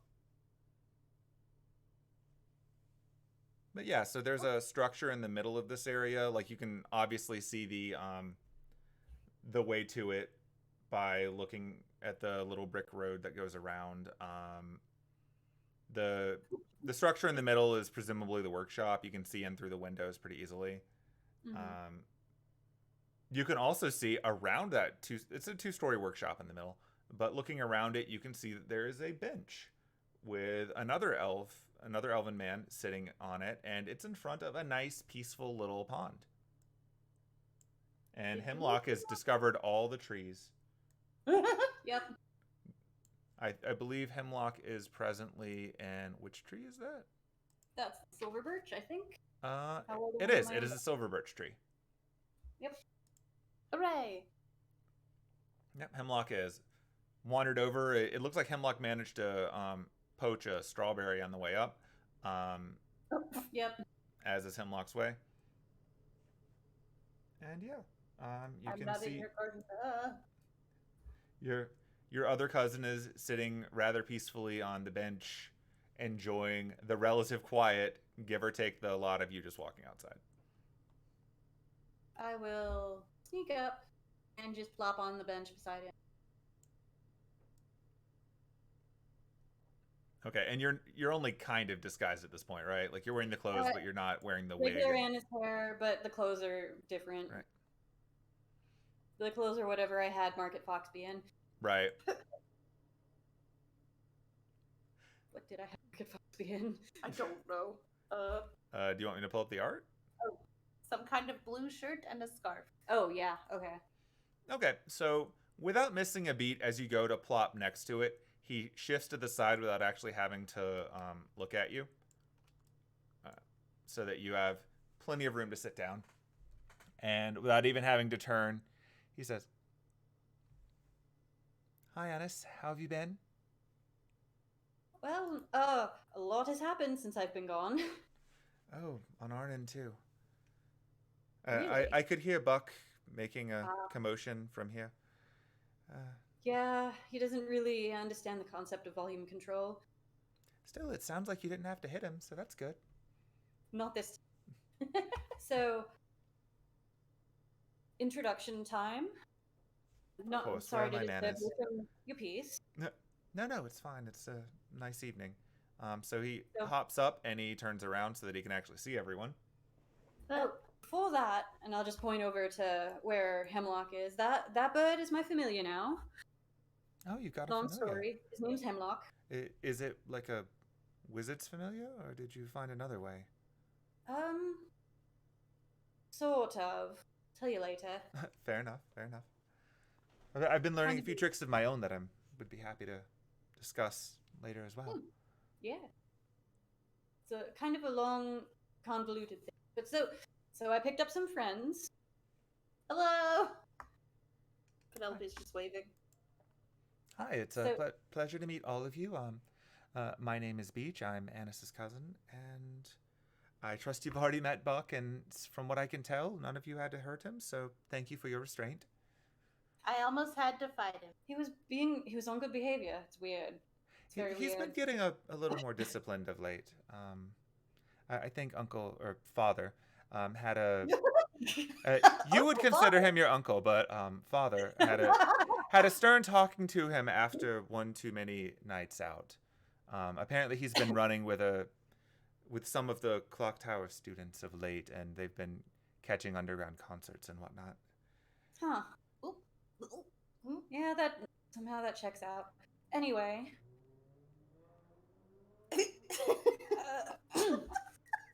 Sorry, I'm not like legit. I need water. um. So this is you probably know who she is because Buck has been obsessed with her lately. No. No. My name is Jan Saxcoat. Yes, John Saxcoat. Of course, Jan Saxcoat. Definitely. Pleasure to meet you, Jan Saxcoat. What? Pleasure to meet you. Oh, pleasure to meet you too. I don't suppose you're related to Hither Saxcoat, are you? Wait, you know Hither Saxcoat? You know Hither? You know Hither Saxcoat. Just in passing, it's there's been a bit of drama with the clock tower lately, and her name comes up from time to time. Oh no. Oh, that checks out. Like in a good way or a bad way? It depends on who you ask, I guess. Oh, this is gonna be good. Oh no. But yeah. Youngest sister. Yep, that's no, she's my older sister. Yes. Sort of. Yes. Yep. Jan is the youngest sister. Yep. Of Hither. Yep. Well, again, it's a pleasure to meet you. Fascinating that you ran into. You went to Germany, didn't you? What? He's asking Anise, like, didn't you go to Germany? Oh, I went everywhere. I went to Germany. I went to France. Well, just really Germany and France, so not everywhere. Everywhere. It's a bit more than we've done here. Mostly the two of us have been minding the shop while Papa's been handling a bit more for the neighborhood lately. There's been a bit of drama with the association on the local front, and we needed someone to speak up to them without trying to kill someone, and he volunteered. Oh, well, good. He would be good for the job, so I'm glad he's doing it. It's for the best, honestly. Some of the neighbors, you might not believe it, but Yasmin Reedhollow was quite ready to box someone's ears. No, I believe it. She's a scrappy one. And how? Halflings. What? What's that about halflings? The scrappy. Oh yeah, that's true. Indeed. On the way over here, we were talking about if I was trying to tell them not to fight Buck, and we all collectively agree that Hither would definitely be able to destroy him. Provided that she saw him coming, I'm sure that's true. Yeah. He's more of a surprise character. Really? Yeah, it's strange. I think he's been putting on a bit of a front for a while now. But, yeah, so you know how every once in a while we speak with some of the other elves and they go on and on about how we really need to build some kind of skill because they don't really trust the modern world very much. He's been learning a bit more from one of the sneakier among them. I think he's mostly been learning the skills so that he can sneak out at night, but he's getting better at it. Well, I mean, as long as, yeah, that checks out. Anyway, sorry. Continuing introductions. This is Derek from America. I met him over in France. Pleasure to meet you, Derek from America, who was met in France. And you as well, other cousin of Anise. Beach? Yes, beach. You mean like ocean beach or like plant beach? Plant beach. Okay, cool. It's a pleasure to meet you. I don't suppose you're into casual sparring, are you? Probably shouldn't. Fair enough, fair enough. It's a pleasure to meet you. And he actually does a bow. And over here is Johnny, also from America, also met in France. It's a pleasure to meet you, Johnny. And you as well. It's nice to see that Anise has family that don't immediately go for the ears. He would do that, wouldn't he? I'm gonna have a talk with him about that. I think he thinks it's charming, but it's not always well received, and he's taken his fair share of hands for it. Yeah, I bet he has. Ugh. I mean, I know he has. He hasn't been totally just lost cause in the month I've been gone, right? No, it seems like he's finally found some things that he's interested in committing to. Like as I mentioned, he's been traveling with a bit younger of a crowd. I think he's trying to get a sense of, well, how to interact with humans a little better. Yeah. He's been taking the lessons to heart about the importance of understanding both sides of the world.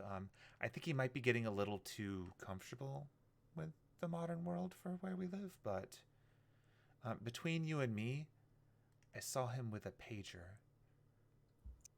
Huh. I mean, can't say anything and just pull out the cell phone. Oh, Young got me this because she likes being able to keep in contact with me, but I mean, yeah, even I have a phone. well, I guess I'm behind the times. We did not TPK. Oh, okay. Beach is not secretly a level 100 sorcerer and didn't just kill all of us. Yep. Okay, good. That'd be ridiculous. It caps at 20. It does cap at 20. And he stopped trying to set you up on dates, right? He's not really trying to set me up on dates anymore, but I would be a liar if I said I didn't think he was looking for suitors for you. Oh, good. Just what I need. That would truly be a shame. Are you and him together? Should I reintroduce myself properly? Yeah. Just don't. No fighting, please. No, I'd never do that.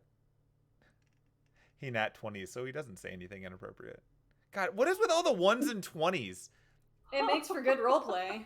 I need to screen cap this. This is ridiculous. Let's. And it's just like turns and like locks eyes with Derek to try and like, are we together? We've only known each other for like 3 days, my dude. Let me just share this with you in Discord so that you can understand what the roles game has been over here. So many 20s. Wow. Yeah. For the benefit of people on YouTube, here you go. Look at that. That's been the roll stream on this end. And mind you, one of those, the one was turned into a 20. So, yeah. That's crazy. Oh, I guess I should probably give you a better picture of Oh, Beach as well. Cousin Beach. Yeah, here you go. Are you? Did not think about how it would sound when I said his name with the Anise accent, Beach. But It's fun. You're British. Oh, he's cute. yeah, so same as with Buck. Same brightish orange hair. The ears are not nearly that big. He does have a little braided ponytail thing and a little bit of an ahoge. No. His eyes are not the same bright blue. He's dressed more nicely than Buck for sure. Like, Yeah. but it's still, it's spring, but it's what, April right now? Yeah. Yeah, so probably It just still became wearing April. It's April 2nd. but he's probably still wearing like a long sleeve button up shirt and some nice slacks. Yeah. He's probably the one manning the shop like 80% of the time. Yeah. Although, just as a general like point of comparison, in spite of what you might have thought from their, respectively different personalities and demeanors, Beach seems to be a little more toned. Oh yeah. He's got more muscle to him. Buck seems to be a little more like lean, as you could kind of tell from him flipping over the table a few times. But Buck seems to be a bit more sturdy. Or Beach? Beach. Beach. Words. Names. Yes. The one who was next to you right now seems to be the more sturdy and strong of the two. This is somewhat of a new development. Like he's put on a little bit of noticeable muscle since the time she left. Yes. But it was always like more sturdy. Like it's harder to see muscle on elves. Yeah. But looking at them, especially because you just compared the two of them, he's a bit more there. Also, just for like your general point of reference, let's see. So Anise, as a half elf, you've got a strength of 13, but you've got a little more human to you, so your muscles are a little more pronounced than a full elf. He still looks, even as a full elf, more muscular than you. Damn. Yeah, like he's been working out a bit. And for comic comparison, he is way stronger looking than Derek. Because Derek is a dexterity character. Yep. So even though he's an elf, he's a bit more firm of the two. But he seems to be way more chill and respectful. Oh, yeah. Gonna bench press us all. Like I said, night and day. Yeah, they are very opposite. I had fun assigning their roles, so that should be neat. But yeah, so you're all out here. The sky's looking kind of nice. You see a little bit of stars because it is night. Mm-hmm. But yes, there's probably like torches on the walls and on the outsides of the workshop. Yeah. There's also a little bit of spring fireflies floating around, which are not a steady source of light, but they do have a little bit of an enchanting feeling to the area. Mm. They seem to only exist in this garden. You didn't see any of them floating outside, and they don't seem to be flying over the walls or anything. They're also glowworms. I just checked to make sure they actually live in the UK. Yeah, cool. Yeah, in general, this whole place feels way more akin to the fantastical parts of the Einsburn Castle than the rest of London. The water is also super clean. Probably some fishies. Yeah, you get the occasional splash. Some froggies. So I suppose Uncle Heath is out doing his thing. Yes, at the moment, I think he's actually petitioning the clock tower about something. I don't know if Buck gave you any information. I can't imagine he did. He's not the best for that.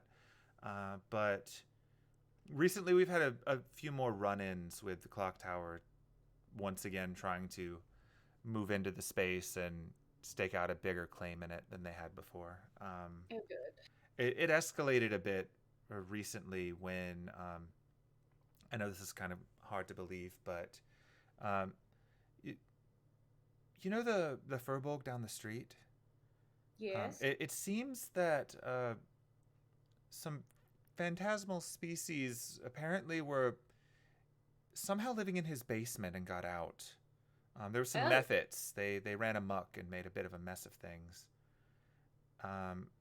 He claims he doesn't know where they came from, but apparently they settled in and they ran around, and as methods tend to do, once they were cornered, they were easily handled, but they made enough of a mess that Clock Tower is using it as a pretense to step in and throw their weight around a bit, claiming that apparently if we can't police ourselves, then perhaps they should. You know the song and dance. Well, so no, I do believe that, and I believe that he wasn't harboring them or anything. Wow, so much has happened. Well, so the interesting thing is, and like we've been keeping this on the down low since Papa ran in and checked it out pretty immediately after we took care of the problem with the methods. There's a strange glowing thing down there, and we think they came out through that. Yes, it's a portal to the other side of the world, probably. What? Is that? Yeah. Do those exist? Yes. Oh my gosh, we have so much to catch up. Yeah. Is Uncle Heath? Are you staying here, or are you commuting back to your house on the other side of London? We've been both staying here lately. I think that Buck is largely here for proximity to Clock Tower and the various nightly adventures that come with that. I've been here mostly running the shop, and Papa's been in town to help out, essentially keeping tempers from getting too big. Do you know what Uncle Heath was going to do? Is he going to come here or go back home? I think he's planning on returning here once they've closed business for the day. Like, Clock Tower's not generally doing much on Saturdays anyway, but he's been petitioning with policies, if you can believe it, trying to prevent someone from making a land grab. And while it doesn't seem like they're too sympathetic to our cause, he's gotten together with one of the other elves from our clan who seems to be something of a lawyer, and they're getting very old with their jurisdiction claims. It's something that I would think would be fascinating, but I don't want to impose too much on the problem. Although there's also rumors that there's going to be a conclave in a week, so yes, presumably there'll be even more going on there. Ooh, all right, yes. I definitely need to have a chat with you and Buck and Uncle Heath, for sure. So much has happened. Wow. Okay, well then perhaps we should have dinner if you've not eaten yet, and then perhaps when he gets back we can catch up. Yeah, definitely. I can probably whip something up for all of us. Let's see. 4, and then you, Buck, Heath, Uncle Heath, and then of course Hemlock. So that's 9. 8. That's only 8. Including Hemlock? Yeah. There's only 3 of us. Or there's... Oh yeah, you're right. It's only 8. Yeah. I assumed you were actually making a joke and counting Hemlock twice. If I'm being honest. So that's 8. Yeah, no, Then maybe I should make some extra for Hemlock, so that's 9. Oh, but what if Hither shows up? Oh, I mean... Does Hither know how to get here? I don't know. I'm gonna text her the address. I'm texting Hither's exact code address. Okay. And, well, I don't know what...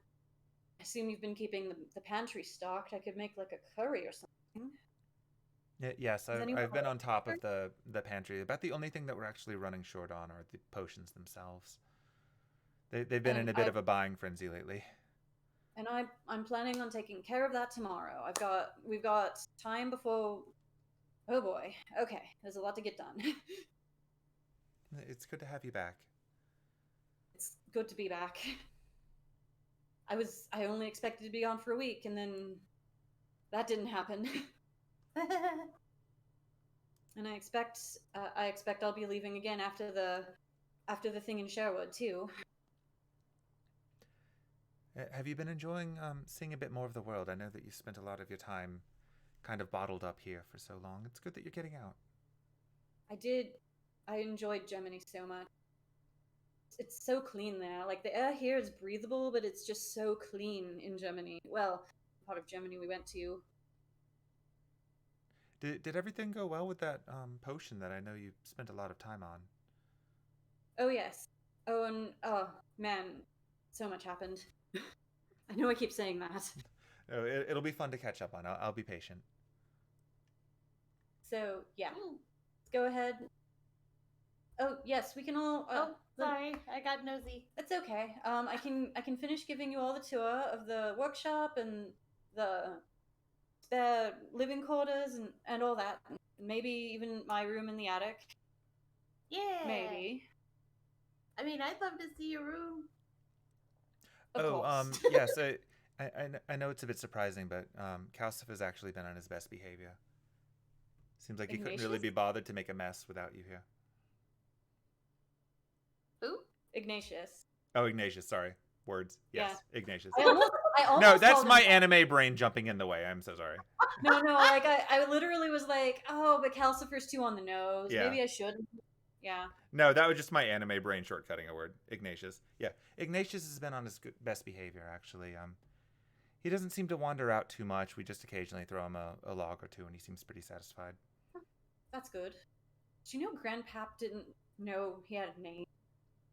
I believe that How story. long he didn't even bother asking his name. I mean, I've complained to you about this. Sorry.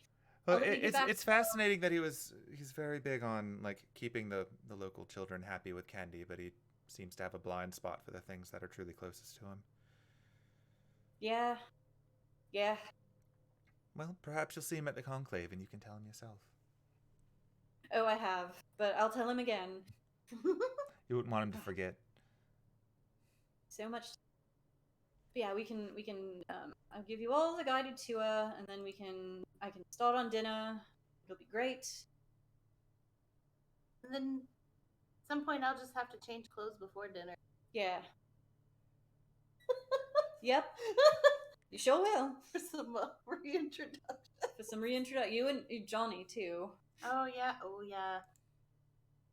Yeah. That'll be fun. Oh yeah. That's gonna be Anyway. fun. Anyway. Follow me Yay. into the unknown. Into the workshop. Into the unknown. I'll go get some of the things together for dinner.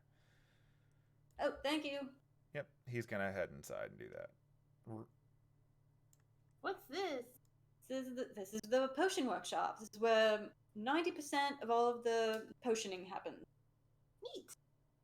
Yeah, so the potion workshop, you've got a giant table, like that is to scale. This thing is huge. It's like 10 feet long. There's way more stuff on it than you can necessarily see in the picture. So, Anise, you would normally be very, very strict and tidy with this thing because you understand the value of taking care of that. You kind of get the impression that one of your cousins, I'm sure you can guess which, decided to try to play chemistry a little bit while you were gone and didn't do the best job of cleaning up afterwards. Have words with that boy. But to credit, it doesn't look like he broke anything. He just didn't put it away tidily. Probably trying to help. But yeah, other stuff in this room. So as you noticed from before, there are fireplaces around. Given the lack of, modern heating, that makes sense. This room has a number of cupboards filled with everything from like beakers, bottles, various containers, to a lot of the tools that are used when they're put away. The one immediately like next to where Johnny's standing right now is actually filled with farming implements that are used for the garden. Nothing too big, but enough that explains how you actually maintain this place. You also notice that I put a little rope on the map over here next to where Derek is, but that's actually hanging from above. because it seems to be attached to a trapdoor thing that you could pull down to get to the second floor. Oh, like I don't see any. Yeah. It is very much a pull down, old school, crawl into attic type way to get to the second floor. Mm-hmm. This is the workshop. Normally a lot tidier than this. But that's fine. I'll have all day tomorrow to clean everything up and more potions. It'll be great. And this is second floor. She just pulls down the stairs. Yep. Are you gonna go up? Yeah. Okay. Whoosh. Whoosh indeed. Attempting to whoosh. Whoosh successful. Oh no, I can't reach. No, like I imagine the stairs pull all the way to the ground. Yeah, and you yeah, They walk do. them up. Yeah. The dumb halfling. Joke. She would not necessarily be able to reach the cable hanging down, but there you go. You are now upstairs to the guest rooms, which have an additional fireplace and 3 beds and a bathroom.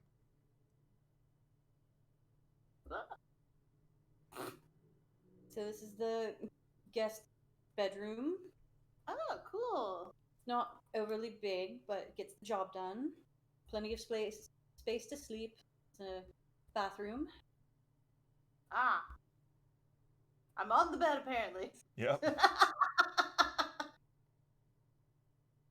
I'm testing the bed by jumping on it. Honestly, other than the cousins, we don't really get too many guests over. I used to sleep here when I came to visit Grandpap, me and the siblings. It's a cute space.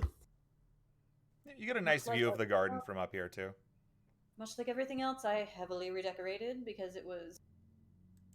Grandpap doesn't understand that colors sometimes don't go together and patterns sometimes don't go together. Not everything can be wood.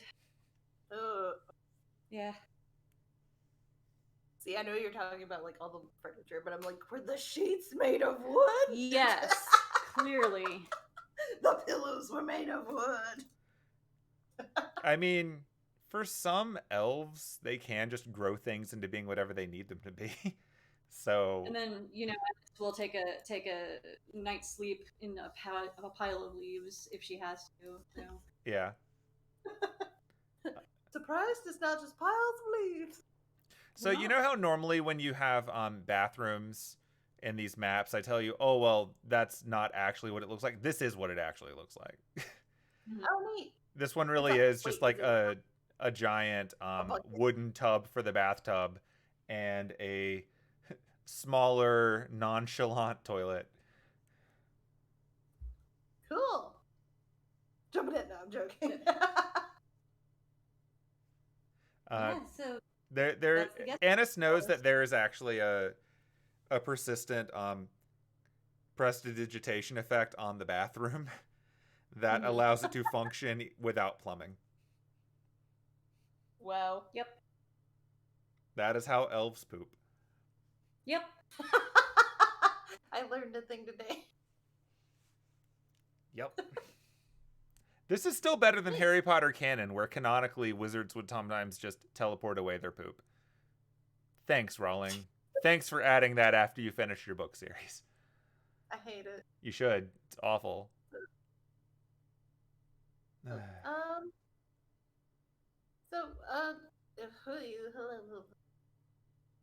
Wow. Those were words that came out of my... I was speaking in halfling.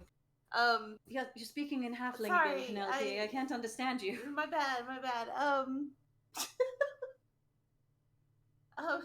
Is there a bathroom, or can I use that bathroom to change, or is there a more convenient bathroom? I mean, you can. There's also the one, there's one upstairs of the shop where I live. Yeah, for comparison, Anice's room is vastly larger than this. Oh, Let's go there. Yeah. And I will change there. Okay. Yeah, that sounds like a good idea. Would you like me to fast forward you over to there? Yeah. Woohoo! Okay, I'm just gonna... So, from the main entrance downstairs, the door to the right just goes to the stairs. So I'm just gonna take you to the top of the stairs. Whee! Which you can already see a little bit of from up here. Anyway. we're back in the shop. We are.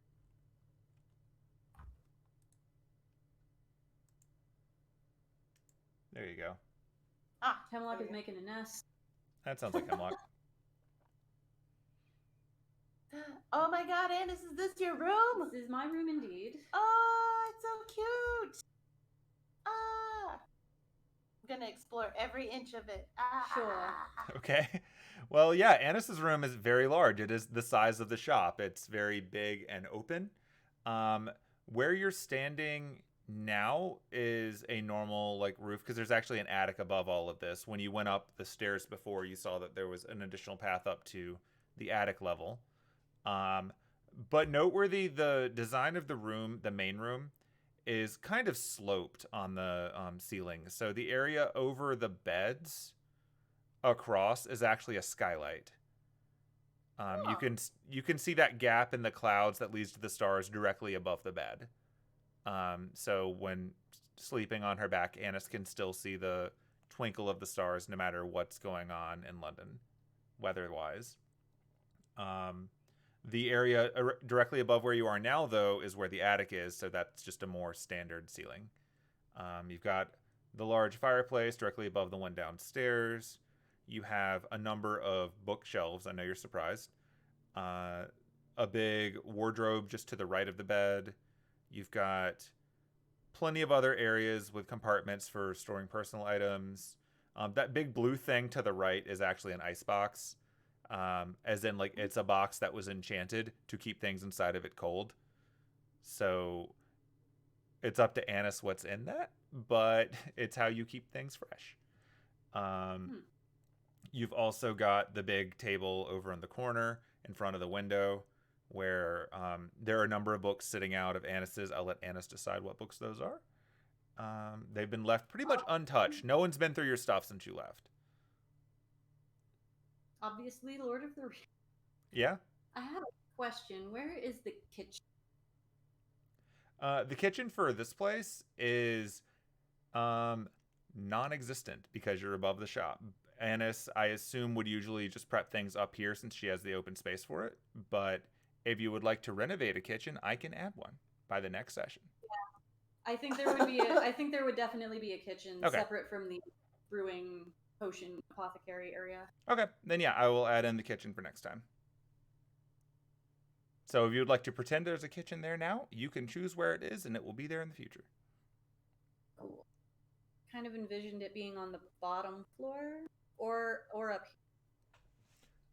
Yeah, that's completely fair. So on the bottom floor, you've got the area to the right of the main entrance, which is at the base of the stairs. So I can adjust that a little bit to have more kitchen things. Wouldn't be too much of an issue. Or we can convert the secondary workshop thing to the left, which leads out to the garden, and make that more of a kitchen as well. It is up to you. It's like a housing thing. Yeah. We're going to Sim City this thing. Yeah, but that'd be nice. Yeah, that's fine. There is a kitchen, we just can't go in it. Yeah. It's like the kitchen room in the mansion, where we didn't want to go in there because we were sure we were going to get attacked by knives. Yeah, right, the workshop. Yeah. But yeah, like I'll add in the kitchen for next time. Not a problem. Penelope is snooping through all of Anna's books on her. So, yep, this is my room. Cool. I do have some extras, like a cot and some sleeping bags if we wanted to sleep up here instead of in the other quarters. That sounds like a good idea, especially since it sounds like the school are still sitting over there. Yeah. This does seem like the place where sleepovers would probably be best. There's quite a lot of floors. Yeah, sleepover.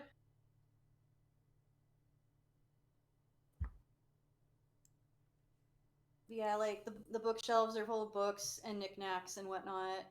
The one very out of place thing that you see is a Game Boy with some games next to it. Is it on the desk? Or... No, it'd be on one of the bookshelves, I think. Oh. Well, actually. Are you rolling for Game Boy placement? She hasn't played it in a little while, so it wouldn't be on the desk. A very familiar looking journal. Actually, she has it with her. Never mind, it's not on the Yeah. desk. Volume 1. Well, actually, maybe this one would be on the desk, and then she has a different one with her. That would make sense. Well, Mm-hmm. Penelope's gonna look at everything on the desk. Is there anything in particular on the desk that she should not be reading? Anise has nothing to hide. That's in plain sight, and not, I don't know, in a box under the bed or something. Just gonna pick up the first book she sees and opens it. It's probably like Hell's Moving Castle. Yeah. There's a bunch of pictures of the rest of her family, her mom. Not noticeably, no pictures of a father figure or a human person, but like the rest of her siblings, her mom, cousins, they're all in varying ages. Her uncle. Snoop at the pictures. I don't think they're on the window there. No, but... they would be mostly like above the bookshelves and on the desk a bit. Oh, Anise, is this your family? It is. They're cute. So I imagine it's like probably not like a photo, probably like a frame where someone like painted or drew the family. Yeah. But it's like, it's definitely like you can look at her mom and just tell it's Anice's mom. Yeah, it's so like it's kind of like one of those woodcut painting type things instead, where you can definitely see the features and all of it, but it's kind of Ren Fair Fabulous because it would have been done by an elf. Yeah. Oh wow. It's her mother, definitely an elf man. That would be her stepdad. And then 3 younger siblings that all very much look like Anice's siblings. Good night. You have like, a lot of siblings. Oh, yeah. Well, Oh. I mean, this is a small amount compared to many other elf families, believe me. It's true, the reunions are, well, infrequent because they're insane. Yeah. I'm very much looking forward to and also dreading this business in Sherwood next week. You look a lot like your... Oh, thank you. I assume that's your mom. Oh, yes, that's my mother, Angelica Greenleaf. That's such a cute name. Holy shit. And then my younger siblings. I feel bad because I don't remember their name. I mean, that's fair and valid. Would you like me to dig out your family tree? No, I got it. Okay. We have my oldest younger sister, Fennel, there beside me, and then beside her is Erin, the twins. Mm-hmm. And then the little one is named Holly. Huh? And then I need to pull up an elf name generator because I did not come up with a name for the stepdad. Aw. The stepdad who took the Greenleaf name.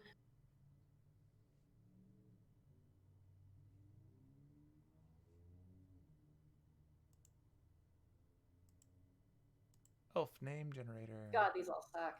Whoa. Why is the map refreshing? Is the map refreshing for all of you? No. No. No, just me. Okay, well that's good Okay, then. this fantasy name generator sucks. Hold a moment.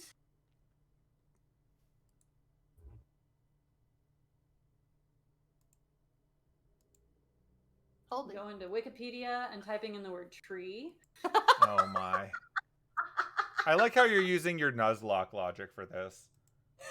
Yeah. Oh, did Merlin fall off the map? Is that why it went invisible? I bet that's what it is. Stupid Merlin. Merlin, get it together, buddy.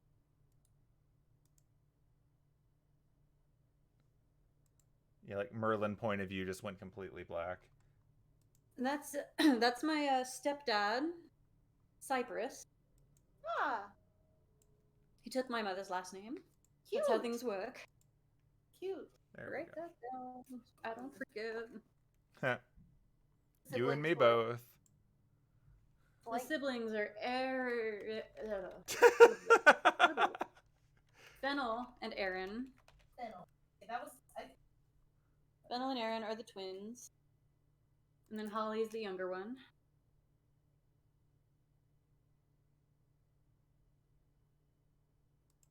For those of Yes, you I filling need out to- the wiki at home. Guess I need to make a The Fate Dreams End wiki. guess I Oh need my to make a God. picture for him too. For him now that I've named him.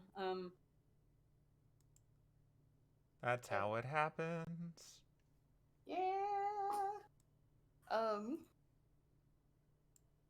You'll probably be meeting them next week if you come with me to Ooh. show it anyway. That's exciting. Oh my god, I want to meet all your siblings. I'm sure they'll be delighted to meet you. I'm sure it's going to be Holy wonderful hearing how many unique voices all of them have. Holly may still be shorter than you. I don't know. I've been Oh gone my for a God. month, and you know how kids are. They just Oh my gosh. This is exciting. Okay. I'm gonna go change clothes really quick. Oh yes, go on Yeah. and go ahead. No. The bathroom! Fell in the toilet, sorry. Oh no. You okay in that, Penelope? I'm fine! Don't worry about it! You will note that unlike the other bathroom, this one actually has a mirror in it. Which probably helps. Okay, I'm using the mirror. Note to self: put a mirror in the guest bathroom. Derek decides to be a gentleman and he closes the door. Oh, thanks, Derek. I just realized I just ran in and tore your clothes off. Oh yeah, and then she was already like halfway undressed. Didn't even bother closing the door. I mean, she's got to do that backstage. That's fair. Yeah. The shift weave clothes are just a thing where I can just kind of will them to be whatever other outfit, right? So the clothes that you have, you essentially get to encode an outfit into it. Like clothes that you already have, you just put on it and it absorbs them, and then you can just swap between them. Okay. So you still have to have the clothing, but you don't have to go through the trouble of cleaning them or swapping outfits. It just changes between the ones you put in it. Gotcha. Okay. So since you're at home now and have access to all of your clothing, feel free to have fun customizing it with whatever you like. Yeah, I will. I think it stores up to 5, so enjoy. This right here is just like a bench or another bookcase. It's like a little I guess a bureau might be the right word for it. I don't know. It's like a short dresser, footlocker type thing. You can flip it up. It has a lot of space for clothes in it or whatever else you want to store in it. It's like literally like 6 feet long, about 3 feet back. You can store all kinds of stuff in it. Like this might be the kind of thing that you would store anything from a bunch of clothing in to your staff and whatever else you want. It's sort of yours to work with. And the thing next to Penelope right now is like your big wardrobe if you're looking just for where your clothes would be. And again, all of this can be rearranged if you see fit. I just wanted you to have a map when you got here. We can change it. Yeah. Well, if anyone else wants to change, feel free. I'm going to stand on. Ow! Just Stand on Penelope. grabs an outfit out of the wardrobe and goes and his. What does the outfit look like? I don't know. It's clothes. It's clothes. So for fun of it, if you're looking to encode it, you can literally hold the clothing against what you're wearing now, and it can just be absorbed in, and then you can swap to it. You don't actually have to change. Up to you. Anise will just straight up change. Okay. Wants a break from the shift weave clothes. That's fair. Sorry for not closing the door, Derek. It's okay. I understand the haste to transform into your true form.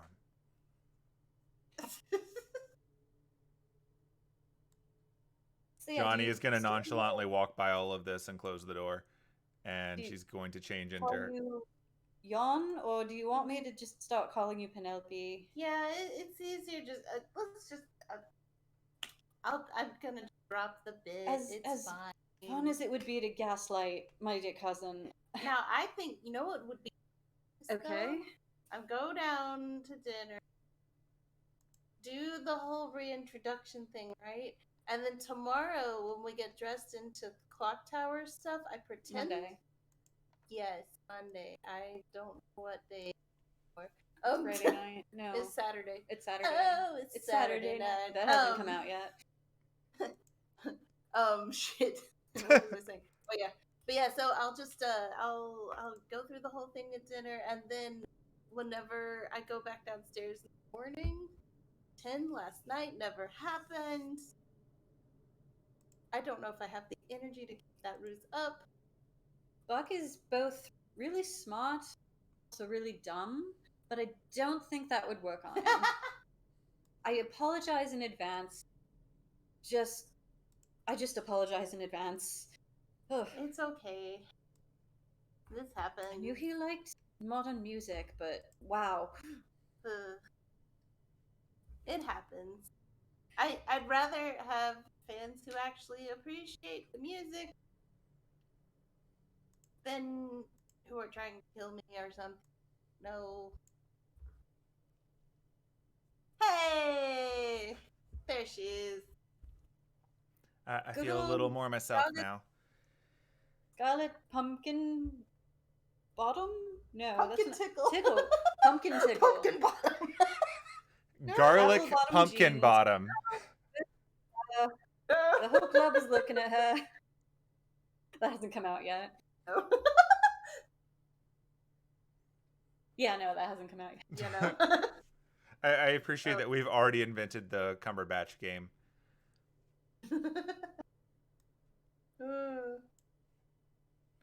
Yeah, so feel free to look around, or we can go downstairs and dinner. I'm gonna go downstairs and be a nuisance. Sounds fun. Checks out. Wee. I will drag you to downstairs. There's no need to tour the attic. It's just a bunch of crap and Ignatius. Hey. Well, not chilling. I was about to say, I hope Decidedly he's not chilling. Yeah. Alright. I'm not gonna walk out first. I'm gonna let you guys walk out. I need a dramatic reveal.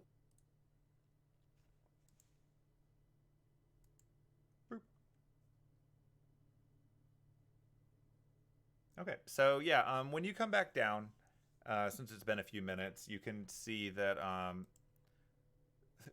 it would appear that Beach has taken over the shop proper again. And Buck is currently standing on the opposite side of it, thumbing through that zine that you saw before, and he's sort of talking, like you can overhear them talking just as you're going down the stairs, and I'm going to try my best to differentiate their voices for you. Oh god. I swear it's her. I saw it. I'm pretty sure it's her. That's clearly Penelope. It's not the name that she gave me. I think she said that her name was Jan Saxcoat. She said that, but I don't think that's her. I mean, that's what she said, but I'm pretty sure she's actually a superstar in disguise. Why would our cousin bring a superstar in disguise home? I don't know, but it's just, there's no way it's not her. I saw it. There's just no way. It has to be true. Well, you should probably leave her alone, because from what I heard, you got a little too close to her ears, which, as you know, we've talked about. Yes, but you don't understand. It could be a superstar in our home. This isn't our home. We just work here. In our place of business. And at that point, Anise opens the door.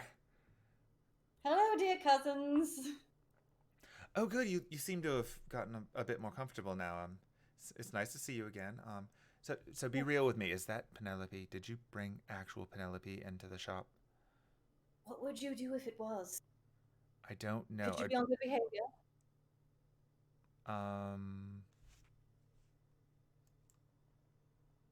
More importantly, do you think I'm actually cool enough to be friends with Penelope? Of course you're cool enough. You're my coolest cousin. Good answer. So is that her? I don't know. Why don't you ask her? I'm hiding. Because I'm waiting on the other two to go out before I do. Are you signaling that to them? Because they're just staring at you. Yes, I was like, go, go, go, go, go. Oh, sure. Oh, she's just got her arms up, like, oh, no, It, okay, it, it is I, Derek. no. No, okay, sorry, and, poof, over to here. All right.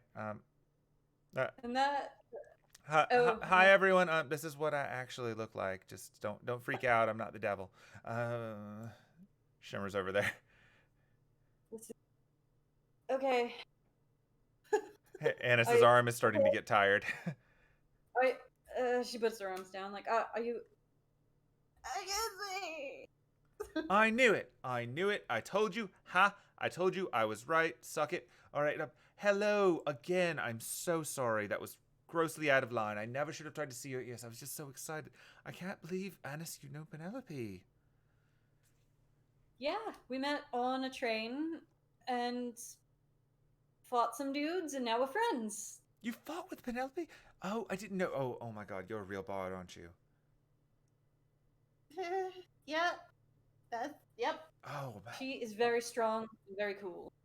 Oh, that's amazing. So is it true? Do you really just fight Clock Tower from within? No. Okay, good, because I had an argument going with my friend. My friend swears up and down that you're secretly in the clock tower because they see this short little girl running around and they think it's you in disguise. Who? What is this person? Blonde hair, freckles, glasses. They think it's you undercover. Is that Hither Saxcoat? Possibly. I've never seen her myself, but possibly. You're not actually siblings, are you? No. Oh, okay. I didn't So that's know. not you. What? So that's not you, but you know her. Yeah, I know her. Oh my God, everyone's connected. But no, she's not actually my sister. She's okay. no. Yeah, your jaw is down, brother. Your jaw is a bit low. Sorry, I'm taking it a lot right now. I didn't realize I was in the presence of a celebrity. I mean, I had a feeling. I thought it was you, but no, no, oh my. I'm gonna have to tell so many people that I met Penelope. No. She just like puts both of her hands on his shoulders, and they're about the same height. Do not. Oh. Why do you think she came here in disguise? Oh no, you're completely right. She's way too famous for this. They'd be up in arms. I will absolutely not. But could you sign something for me? I mean, sure. Oh, this is gonna be amazing. Hold on, let me go get it. And he just flips over some things, and runs outside for a sec. Well, he didn't try and make a pass at you. I think he's in shock. But that was remarkable. You're right, Beach. He is actually practicing self-restraint. Very weird. Yes, I think that, well, what happened was I think that he tried to get a little too close to a nice lady who put him in his place. Yeah, finally. Like, literally put him in his place. Like, picked him up and threw him to his place, which was not very close to where he was standing. God, I wish I could have seen that. She did not seem to be in the mood for his shit, and quite frankly, it was satisfying to watch. I mean, I kicked his ass a lot when we were kids, but I was bigger than him for a while, so advantage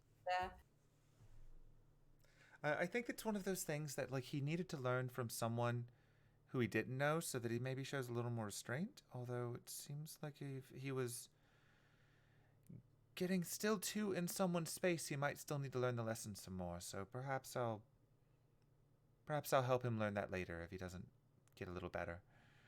Well, he's making an effort. I'm honestly proud of him. Don't tell him I said that. I'm still not supposed to fight him, right?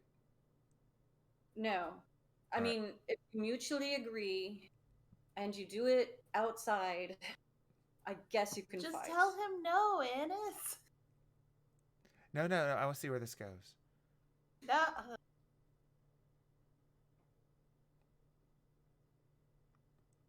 Does this mean that you've got a fan club in Clock Tower?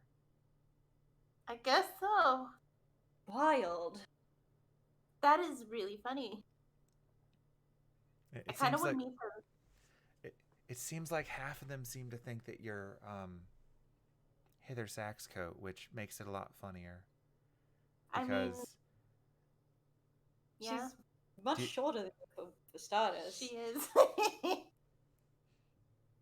do you think she's playing into it? You think she's enjoying that? I I can Do you see think it. she started the fan club? Oh no, that would be you know what funny. though? Oh no. I can totally see her doing that. Actually, now that I'm saying all of this out loud, she's probably the one who started the whole rumor about bringing down Clock Tower from the inside. Whoo! This is gonna be fun later. Oh, certainly gonna be something. I do need to meet this fan club though. I can't wait to show up amongst them in disguise and be like, "Bitches, it's me." Maybe not. No, it's gonna happen, Anne. Okay. Kids. You know how Clock Tower feels about phantasmals, though. Oh, I know. I know. Which makes it all the funnier that there's a fan club for you, one of the more visible phantasmals. Yes, I think that's part of the appeal of it. Actually, like they're very regimented. Um, the clock tower is very strict about, well, discipline, especially for the younger ones. I don't know many who've been through the process, but just based on the grumblings of the students who come in to occasionally look for, well, I mean, you've run the shop. The people that are looking for things that will make them smarter and finding out that there's not actually a shortcut seems to frustrate them. But they're very stressed out. If I were a less good person, I would just give them a placebo potion and make them think they're smarter, but I just have morals. It's probably for the best. I don't know that you really want to get on the wrong side of someone claiming that you're a fraud. That's fair. Yeah, they're always coming in here. Oh, do you have a potion to make me smarter? Do you have a potion to make me more muscular? Do you have a love potion? No. Do you have a love potion? No. But you do have potions that make people stronger. I mean, yes. That's true. I do know how to brew those now. Technically, you also know how to make potions to make people smarter. It's temporary though. It's not true. it's not what they want. And I don't know. No, I don't think I can sell those kind of potions with a good conscience. In the wrong hands, or even just like in the hands of a person that doesn't know any better, that could do a lot of damage. Might also be a bit outside of their ability to pay for it. The number of guys that come in asking for a potion to enlarge, Enlarge what? Just take a wild guess. Their feet? No. I think she's referring to their instrument, Penelope. Yes. Why would you want a cello when a violin is perfectly fine? Yes, exactly. And Are we talking about the same thing? Maybe? I don't know what we're talking about, so I'm just gonna stay quiet. I do know how to brew a potion that makes you bigger, but your whole body. That was a pretty good one. That's a terrible idea. I'll just stick to the healing potions and antidotes, water breathing, the basics. It's probably for the best. For the most part, the stock of healing potions, well, they go through that pretty quickly. It seems like ever since someone broke into Clock Tower, they've decided that they're not safe in their own homes, and so they've gotten a bit paranoid. I guess to credit, now that random creatures are showing up in the neighborhood, that's probably driving that a bit too. Man, I never thought for a second that a portal would open here. Did I say the name of that Fearbulb earlier? I don't think so. I don't think you actually did. I'll have to see. Oh, there's so much to do. I was planning on spending all day tomorrow brewing a bunch of potions. I mean, if you want to brew the potions, we can go investigate. We don't know how to close them. We only know You have not seen one closed yet. We only know how to get in contact with someone that can make it so that no more anything comes out without it. Oh, this is not what I was expecting. Yeah, like what you've seen out of those things so far is there's at least one mage who's found a way to use them as a power source. And you know that in places where they appear, sometimes things wander through them. And that you can also use them as an opportunity to speak with the Lady of the Lake or people on the other side in proximity. I mean, if anything, I need to go see the portal so I can apologize to her. Because I did not realize. Dropped the connection.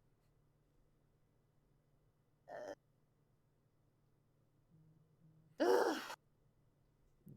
Yeah, you might want to be really polite about that. My understanding is that her people are not really big on transgressions. Yeah, and I don't want to piss her off.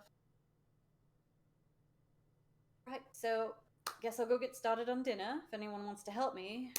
Got a lot of potatoes to peel, I think. I'll help. I can help with the potatoes. I'm familiar with them. They are a delicacy in my homeland. Are they, though? They are amazing because they can be baked, they can be fried, they can be pretty much whatever you want as long as what you want is potato based. That's fair. Have you had a proper British curry ever? I have not. Oh. But I would be open to one if you wish to give me that experience. Prepare your stomach for that experience. I will do sit-ups, standing up accordingly. And he starts reaching for his toes. That's just toe touches. Whatever you want to do. Whatever you want to do. No, I'll help. I will help you defeat the potatoes. And carrots. I will also help you defeat the carrots. And she's just walking off for the kitchen that definitely exists. Yeah, go for it. Do I need to make a cooking roll? No. You are in your own kitchen working with things that you grew yourself. I have faith in your ability to prepare them. Yeah, I think what I'm going to do is I'm just going to take that area where, like, not actually as invisible as he should be Merlin is, and just expand that entire room over to become a kitchen. Yeah. And then it will just be accessible side room. So we'll update for that next time. Yeah. And Penelope, before she goes off to the kitchen, Penelope's just going to wait at the counter for Buck to come back. Okay. Yeah, so a few minutes go by, and eventually he does return. And when he comes back, he has a rolled up sheet of paper. It looks almost like a mage scroll. And he pulls... It's not a rubber band. It looks more like a hair scrunchie off the end of each side of it so that he can roll it out. And it's a giant 1000% bootleg picture of Penelope, but it's not like an actual photo of you. It's 100% fan art, similar to the style that was on his shirt. But in the case of this one, it's Penelope standing on the ruins of what was clearly Clock Tower before, rocking out with a microphone like nothing is wrong. And in the background, you can see a number of really ridiculous caricatures of known mage figures in, Clock Tower and other mage society, running around with their hands up in the air, flailing, super angry. Huh. And then across the very bottom of it, it has Penelope Don't Give No Fucks Tour 2005. I didn't name it that, but okay. Yeah, I don't think it's really official, obviously, but you know what? It looks really cool, and I think it captures the spirit of, well, what I thought you would be into. If you've got something else that you'd rather sign, I'm happy to take that. He puts his hands together, like he seems relatively cowed by this entire experience. Um, Beach is just staring at all of this happening, like, huh? Uh, well, I make it my policy not to sign unofficial merch. Mostly because the official merch, what actually helps keep going. She just reaches into there's pockets in her skirt, I'm guessing now. And she pulls out a CD. She signs. Okay. Hands it. Oh, this is so cool. Sorry, that was the Derek voice because I was staring at Derek. Wow. Derek was just amazed by He's like, this. you have pockets. That's amazing. You have CDs in your pocket. Wow. I was not aware that your clothing created the music. Bards are mysterious. Oh, that's wonderful. Thank you. Yeah, no, I don't blame you at all for that. In fact, if you would be interested in an underground concert, I know some people who'd be very interested in paying the cover for it. I mean, if you want to introduce me to the fan club, I would love to meet them. I can definitely do that. Like, obviously, I'll have to get some feelers out, but I can ask around tomorrow, and I can find out who might be up for meeting with you, because I don't actually know who runs the fan club. Truth be told, I was always under the assumption that it was one of those things that gets handed off from student to student so that they couldn't find out who's in charge and punish them accordingly. But I can definitely ask around. I can find out. You are going to be staying here for at least a few days, right? Yeah. The plan. Excellent. Wonderful. Then yes, I won't tell them you're here, but I will Please? tell them that I know someone who knows someone who knows you. Yep. And that could work Yep. out.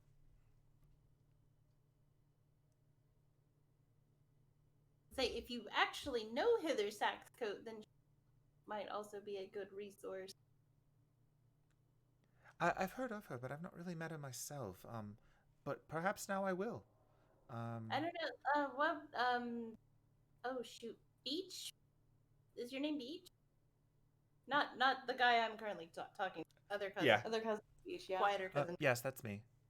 You said you knew Hither, right? Yes, I met her once or twice.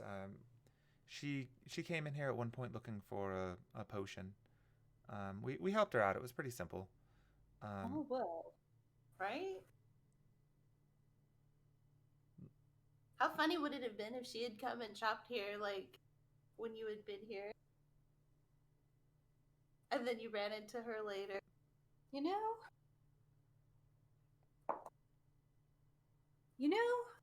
thinking back, she might have. That's funny. I don't know. I have a lot of customers. I only remember the ones that are jerks or come here often, so. And she's neither of those. True. I might have. I don't know. I want to say I would have remembered. She's so short. Okay, I was gonna say, do you remember a tiny blonde lady? A tiny redhead? Maybe. A tiny person with blue hair? That was a fun one. I think maybe a redhead. A small redheaded halfling, maybe.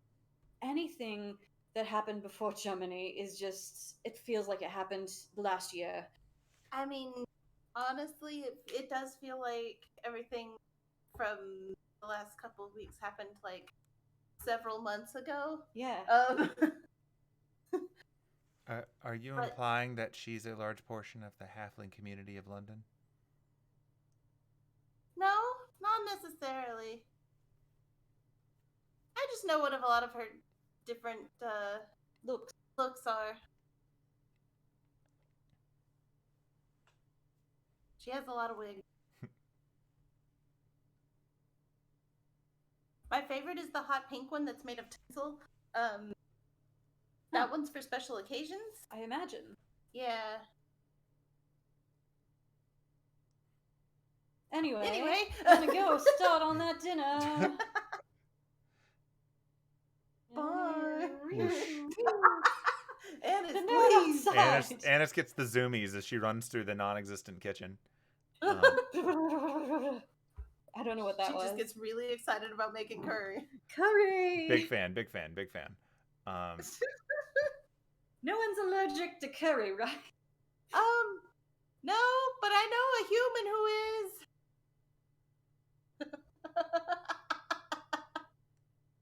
The Dreadful. I feel so bad for that person. I love the implication that Penelope knows 2005 you. Oh no!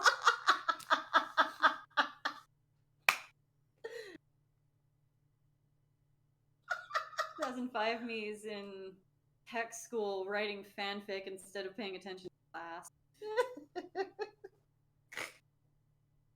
Did I meet 2005 you, or was that 2006 you? I think it was 2005. Yeah. 2005 Kim was making an AMV to submit to Animasement. Then yeah, I think I did meet you then. I think that was when I met you. Oh, that's hilarious. Oh my god, that was an unfortunate number of years ago. No, yeah, it was 2005. Yeah. Yeah. Neither of you knew 2005 me. It's true. My god, that was 16 years ago. 2008? Yeah, you met me Yeah. and then I think you met me in... I think met would be a generous term, but I think the first time that I saw you that I've been able to backtrack was when you were Haruhi. Yeah, that was a lot of people's first introduction. Oh, Good no. times. Good times. Anime, everybody. Yeah. Old school cons. Yep. I appreciate that we're talking about anime while we're playing a game about an anime. Yep. It's still on track. An anime that neither of us knew back then, but was out. Oh Yeah. my god. When Fate Stay Night came out, all I knew about it was that my friend was cosplaying as Caster, and I didn't know that Caster was short for Spellcaster. So I didn't know what Caster was. I just remember that Caster was also the name of the weird Bullets and Outlaw Star. Oh, jeez. So without any picture of any reference, I just had this weird idea that Fate Stay Night was an Outlaw Star type thing. Because I just heard about Rider and Caster, and I'm like, that sounds like a space thing. Yeah. And then I later got context for all of it. I'm like, oh, that makes way more sense. I think I knew. I think I kept seeing Saber everywhere on the internet, and Yeah. that's about all I knew about Fate before I walked into a viewing room and they were showing the first Unlimited Blade Works movie, or well, I guess it's the only Unlimited Yeah. Blade Works. The old Dean. The Dean one, yeah. This looks cool, and then it all went downhill from. I'm kidding. Yeah. I mean, it also had Infinite Rider or Infinite Lancer, so you know, Unlimited Lancer works. God, I can't wait till you guys get to summon something, because I'm gonna laugh my ass off if you summon a nearly unkillable Lancer who's still very unlucky. Good times. But yeah, so you successfully make curry. Yay! Good job, everyone. Yeah, so you've got curry. I think this is going to be one of those things where, while there are definitely tables spread throughout all of these places, this place was not meant to host like 8 or 9 people. So you might be sitting Indian style upstairs in your room if you want everyone to be in one place. Or potentially there aren't chairs out there. I was gonna say. I mean, you could get chairs. Like you have stuff like that if you want to just do like garden party. Oh yeah, that's true. We could eat in the garden. Garden party. Like there's a big open area to the left or near the bench if you want to just grab the seats and do garden party. Yeah. Cool. Okay. So you are all gonna be outside for garden party. I will let you pick where you want to set up garden party. Over there? Over there. Cool. Sounds like that seems like the best idea. Okay. Boo.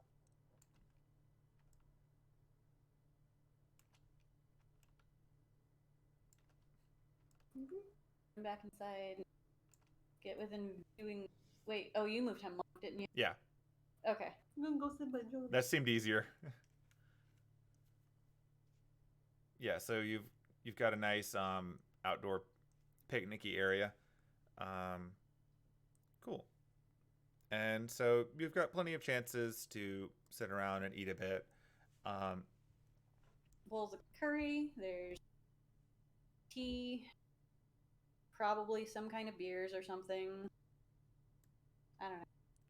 Yeah, Buck Plethora, absolutely produces alcohol. a plethora of beverages for all. And Hemlock came too. Hemlock gets wasted.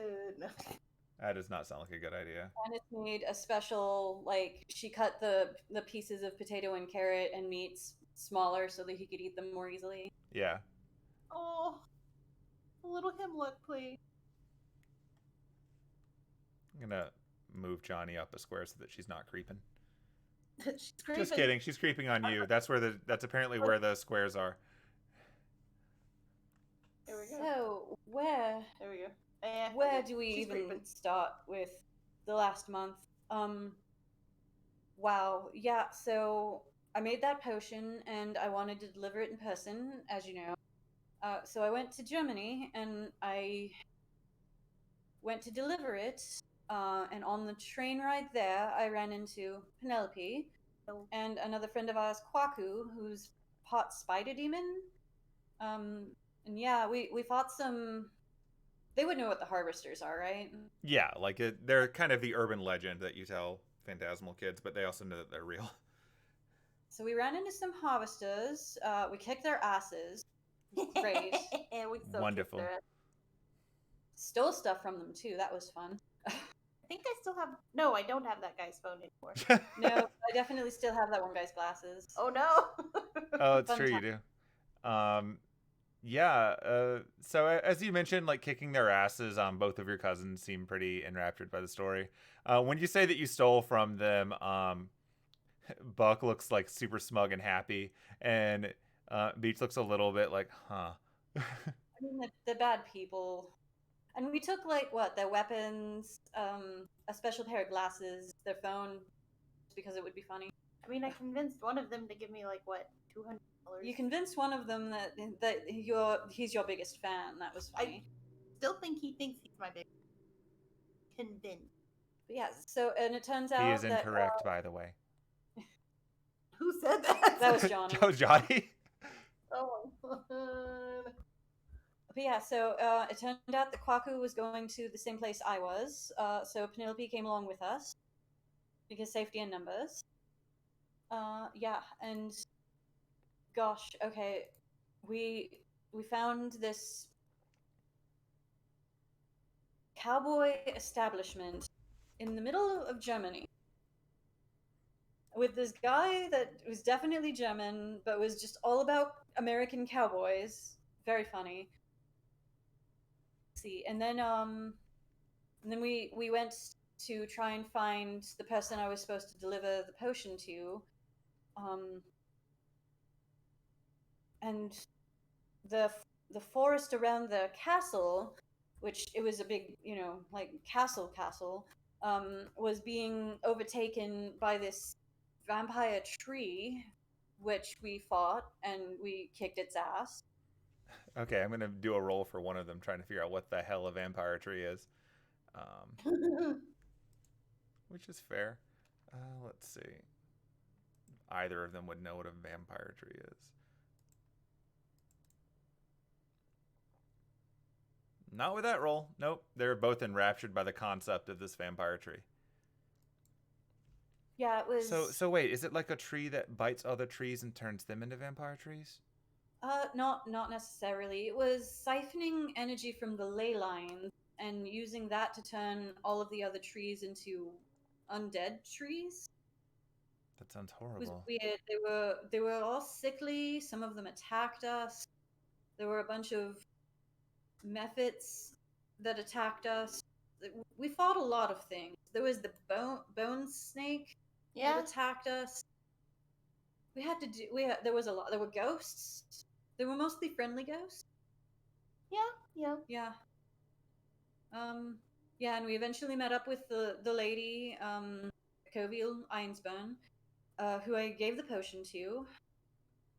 We fought the vampire The tree. Einsburns were the people that you were making that for? Which cousin was that? That was Beach. Beach? Yeah, yeah, it was the Einsburn family. Huh. Wait, how do you know the Einsburn family?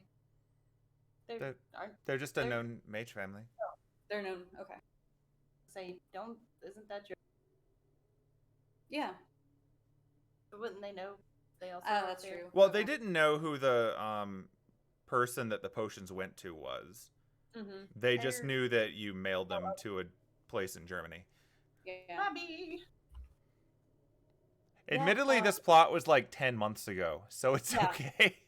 I'm doing my best to remember. No, you're doing how a good job. You're doing a good job. They're just butting in haven't with really- questions. Yeah, I had to do some stuff with the ley lines to make it so that the tree wasn't siphoning the energy and fix things. And we fought the tree. Tree picked me up and the tree picked up one of our allies and beat me with him, and that wasn't very fun. We set it on fire. It was a lot. It was a lot. Yeah, and then and then after that, our friend Kwaku got an invitation from a guy that you may know of named Lupin, as in the Master Thief Lupin, to go to a party in France where he was just apparently no, not apparently, where he was just giving back things that he'd stolen from people, and we went instead of Kwaku to go get an heirloom of his. So we went to France. That was fun. And the night we got there, we were trying to help this other halfling, and that's where we ran into Derek, because those same harvesters were trying to run off with the halfling, and we kicked their asses. It was, again, a lot of fun. It's very I funny. cannot stress enough that she picked up one of them and beat the other one with him. I'd had a potion that made me very strong, but yes, I did pick up one of them and chucked him at another one. They both are laughing at this. It was hilarious. The harvesters are not like they're scary, or the tales of them are scary, but in practice they're not very strong. They just have guns. Still sounds very dangerous, though. It is quite dangerous, but that's how we met Derek. He helped us to defeat them. I feel like more than that happened before the party. I feel like so much happened before the party. I mean, yeah, the last 3 weeks been a lot. I went to a Chinese restaurant to get a bag of holding, and it turned out to be from a Goliath they had kidnapped, but I didn't know that at the time. What else? We ran into your friend, as if I don't remember her name. Vivi? No, not Vivi. Catherine? We ran into Catherine at that weird magic shop. Oh, and then there was the cafe downstairs that had the weird enchantment on it. Yeah. And then we went to the party. Yeah. And then the party happened. And then the party happened, and that was a very long. How long was that? Like 12 hours? It went from like 6 hours. midnight to 6. Yeah. That was a very long 6 hours. Very long. It was really intense. It was very intense. But that's where we ran into Derek again, and that's where also we met Johnny and a lot of other people. I met a Dragonborn. I didn't get to see what he looked like because he had this stupid disguise, but I met a Dragonborn. They both lean in really close when you mention a Dragonborn. You met a Dragonborn? And I think and a dragon, although the dragon was... Wait, you met a dragon? Yeah, but again, we didn't see his true form. And I think he was only 1/8 of a dragon, and he was also drunk all the time and kind of a bitch. You meet the weirdest people. Lupin steals from very weird people. He's probably the reason why the clock tower is so up in arms now. I think he's the one that stole something from them. That would make sense. That would be fitting. We met at least one person from the clock tower, because that was Richard. Yeah, you met a few people from Clock Tower, but Richard was from Policies, you know that much. but he was the only one we met there because we'd already met Crosby and Kwaku. Right, but you also met the stick up his ass guy. Oh yeah, but or well, you didn't meet him because no, I already knew him. Yeah. Yeah. Oh, that's right. And then we ran into, you will not believe this. We ran into, where's his fucking name? I wrote it down. It's not Richard. No, it's not Richard. It's. So there's one spot where I literally just wrote his name is Karen. Let's see, I've got Nora, Derek, old guy, snooty black-haired mage, half-elf that serves the Edelfelts. Catherine, magnanimous, harvesters for grain, dude wearing sunglasses inside. Oh, yes, I ran into Lord Reginald Hayworth there. You ran into Reggie? Yes, I did. I intimidated was he being him a bitch? Oh, he was being the biggest bitch, but I intimidated him. Of course he would. Less of a bitch. Because it was this whole thing, it was this stupid, complicated thing that Lupin set up where rather than just giving people the thing that they were there for, they had coins that they could redeem for the thing, and everyone got random coins, and then you could win coins from these games that he had set up, and we traded around coins and did favors for people, and I ended up with the thing he was there for. So I was like, I'll give you this, but only if you don't be such a bitch. And he was like, yes, of course, I'm so intimidated by you now, thank you. Exactly how it went down. Yeah, see, she was there. I should know, I was there. We met so many people. We met some I don't think they were harvesters. Oh, they were harvesters. Yeah, they were harvesters. They weren't too bad though. We have their contact info. We ran into someone from Clock Tower, so now he owes us a favor. There was a lot going on there. We ran into I think she's a dead apostle. What? Yeah. Very, very strong lady. We ran into Nora. Nora was there. And Mr. Fidon, too. Sounds like Lupin stole from a lot of people.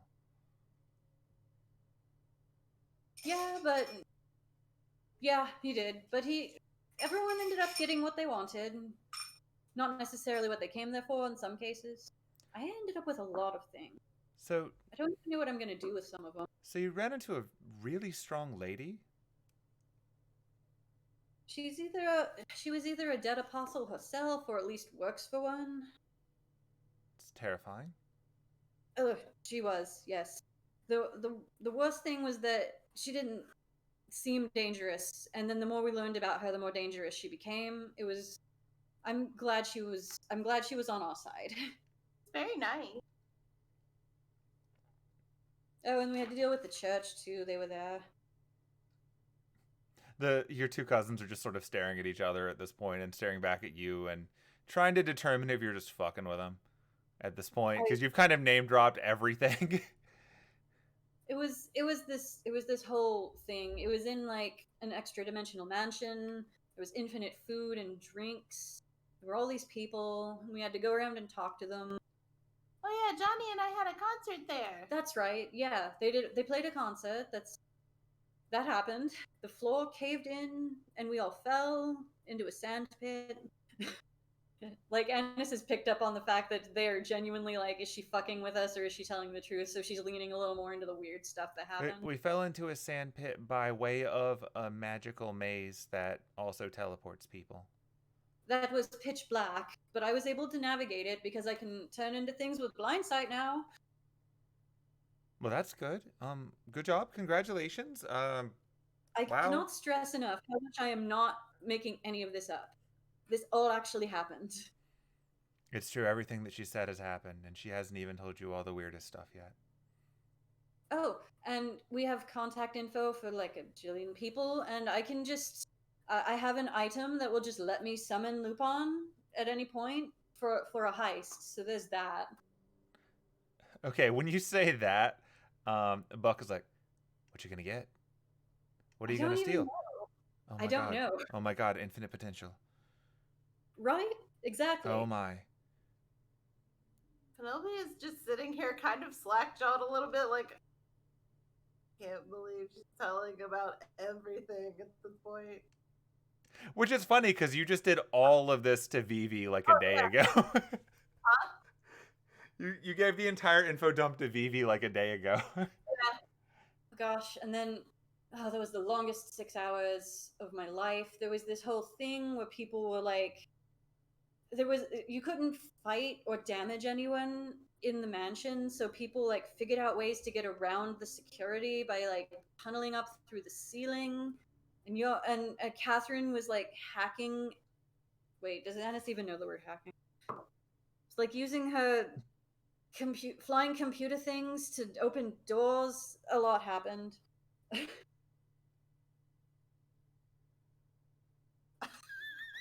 Anyway, and then they're just sort of staring kind of like with no words at this point. And then we finally left the mansion, and then we slept. Goodness, that was the best sleep of my life. It was a good sleep. After that, yes, we did sleep that night. And then after that, we were up all night at the Lupin party. What? Nothing, continue. Okay. And then we went to go help. Yes, okay. During the party, we were fucking with this guy named Richard from Clock Tower Policies because it was funny. What was it? He lost his invitation to the party because he lost his invitation to the party because he teleported in wrong. He didn't teleport in correctly. That's right. Yeah. And then the reason why the halfling was in Paris was because he brought him to Paris, and then the harvesters were trying to. Oh, no, the halfling. No, the halfling brought his coat. Yeah, Perrin had his coat because Richard left his coat at Perrin's house, and it had the invitation in it. Yeah. And then we ended up with the coat. And the invitation. And the invitation, and then we didn't give him the invitation, but we did give him the coat. Because I mean, okay, we're friends now, but he was not kind of a dick. He was definitely a dick. Oh, he's definitely a dick. Much better about it. But anyway, I told him about the weird Chinese restaurant that was definitely a front for illegal smuggling, so he called Clock Tower to go to the restaurant. Yeah, so then after we left the party, hang on, retracing my steps, and got a rest, we went to go see if there was anything we could do to help. And most of Clock Tower people had left.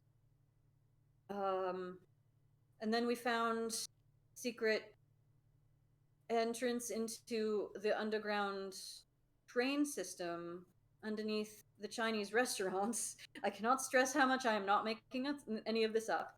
And then we followed the tracks, and then we met up with other Goliaths that were looking for the Goliath that was missing, whose bag of holding I had.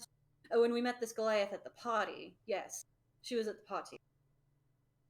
But then we met them, and then, surprised it was more harvesters, and then we kicked a lot of ass, and freed the Goliath guy, but also some trolls that they had, who turned out to just be confused and hungry. So we, were able to tell them not to attack.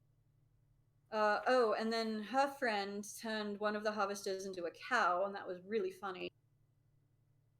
It was pretty funny. Let's see. It was pretty funny. I saw that part. I can make a storm and have lightning come out of it. So I just toasted this one harvester guy just over and over. It was very fun. Yeah, we kicked a lot of ass.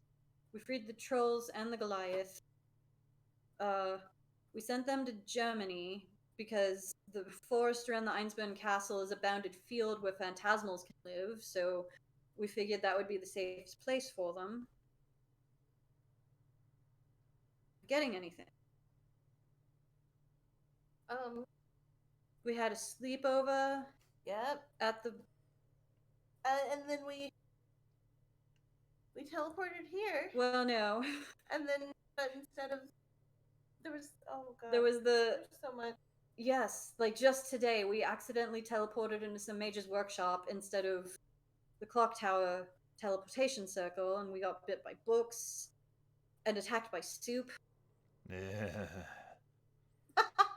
It's okay, Johnny. The soup can't hurt you. So there's something weird happening with teleportation now because of these bubbles that have been popping up, which I think is what is in the Fierborg's basement is a bubble that's a kind of a portal to the other side of the world.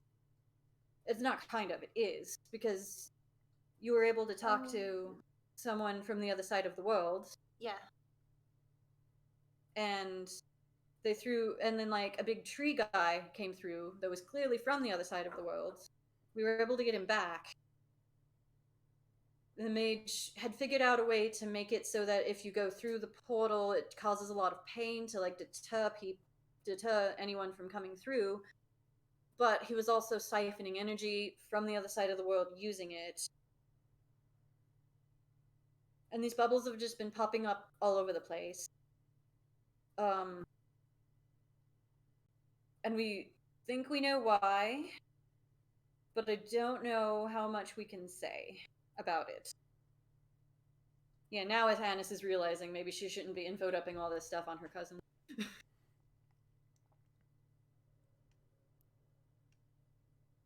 Well, does the phrase Grail War mean anything to either of you? That's a whole big explanation. Find out. If you don't know anything about it. I don't think either of them would, but we're going to let them roll anyway, just in case.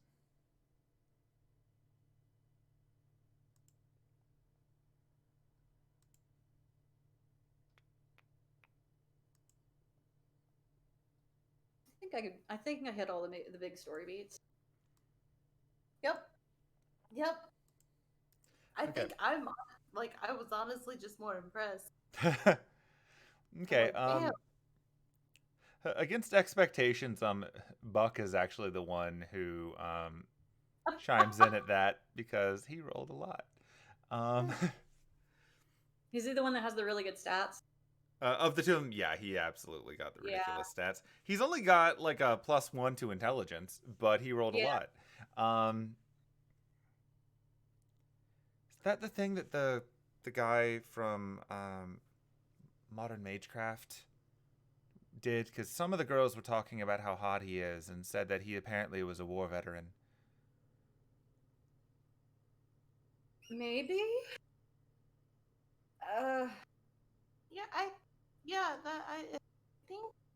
I think so. Yeah, I think so. Yeah. So it's this thing that happens every once in a while. A bunch of mages get together and summon heroic spirits from history, and they all fight each other, and then the winner gets a wish. And yeah, so there was a Grail War last year in Japan that whatever the wish was, that's anyone's best guess as to why all these bubbles are popping up, and why all there's mana draining out of both our side of the world and the other side, and no one knows where it's going. But that's the best guess as to why the bubbles are all of a sudden popping up everywhere, including here. Wow. That's a lot. It is a lot, yeah. But yeah, that's one of the many things we're inquiring about when we go to Clock Tower in disguise on Monday. That's why I showed up in a disguise. It wasn't just to fuck with you. That makes sense. Although Buck, you picked it up real quick. You're pretty sharp. Well, I don't mean to brag or anything, but it's just, of course I'm gonna pick it up. You're my cousin. Picked up on, and I just point to Penelope. Picked up on her too. Although, I mean, you seem to be a pretty big fan, so you've probably had a lot of time staring at her to learn her face.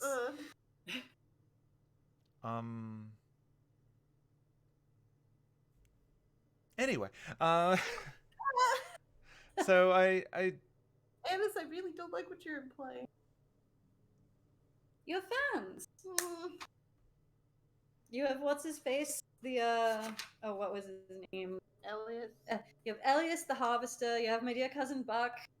You have Johnny here. That's You've true. got the whole fan club. I'm your fan too. I've never seen you in an actual concert. I don't know if the one at the Loop on That counted? that counted. Yeah. Well, all right. I am a member of your fan club now too. Oh shit. Sweet. Yay. Eagerly looking forward to your next album. Ugh. Finished writing.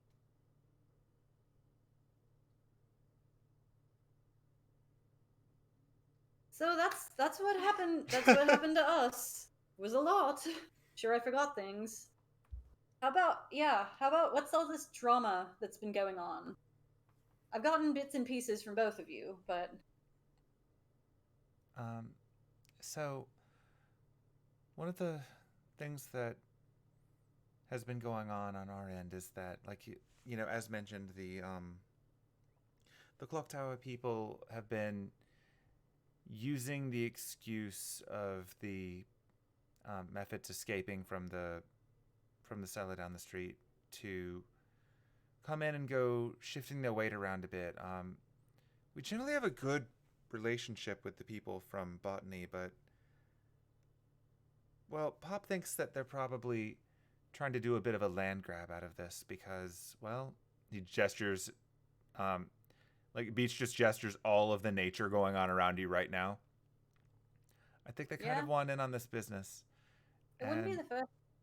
Remember how Grand Cap used to say how he fought off Clock Tower mages? I'm starting to think that wasn't just him embellishing. He actually fought Clock Tower mages.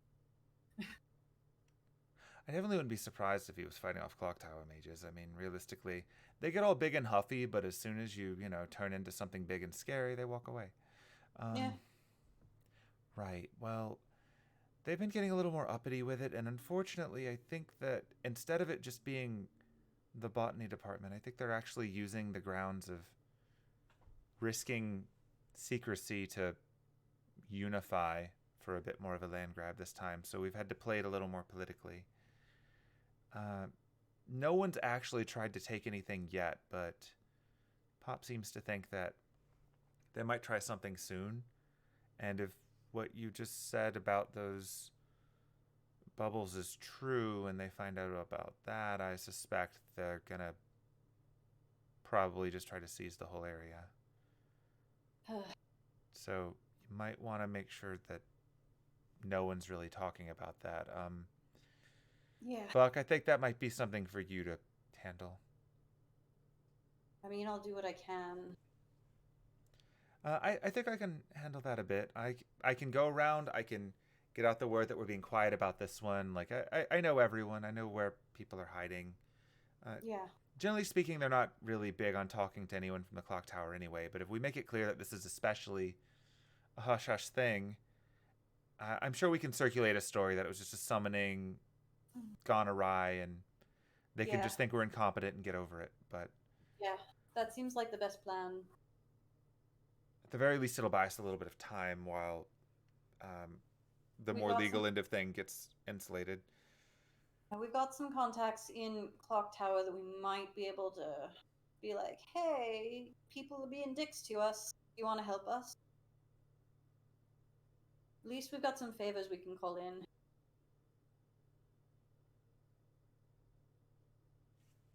That might be for the best. I think we can put on a unified front. I mean, as you know, the people around here aren't big on being pushed around, and while we might have our fair share of scraps among each other, we're not a divided front against human mages sticking their noses in and trying to take what isn't theirs. Oh yes, the enemy of my enemy. Yes, and assuming they don't do it while we're all in Sherwood. I mean, I can't turn into a bear yet, but I can take on some human mages. That sounds like something that I think we could all probably plan around a little bit too. Like, I'm sure that I could get at least a few more eyes keeping them busy for a little bit on my end. I mean, I'm not a big superpowered mage or anything, but I definitely know how to make bureaucracy annoying as hell for people simply by existing. My parents tell me I'm the absolute worst for that kind of shit, so maybe that would work out a little bit. Hey, gotta use what you're strong in. No, that came out wrong. Use your strengths. Boy, man, fuck, this beer. It tastes like absolute dog shit, but it's strong.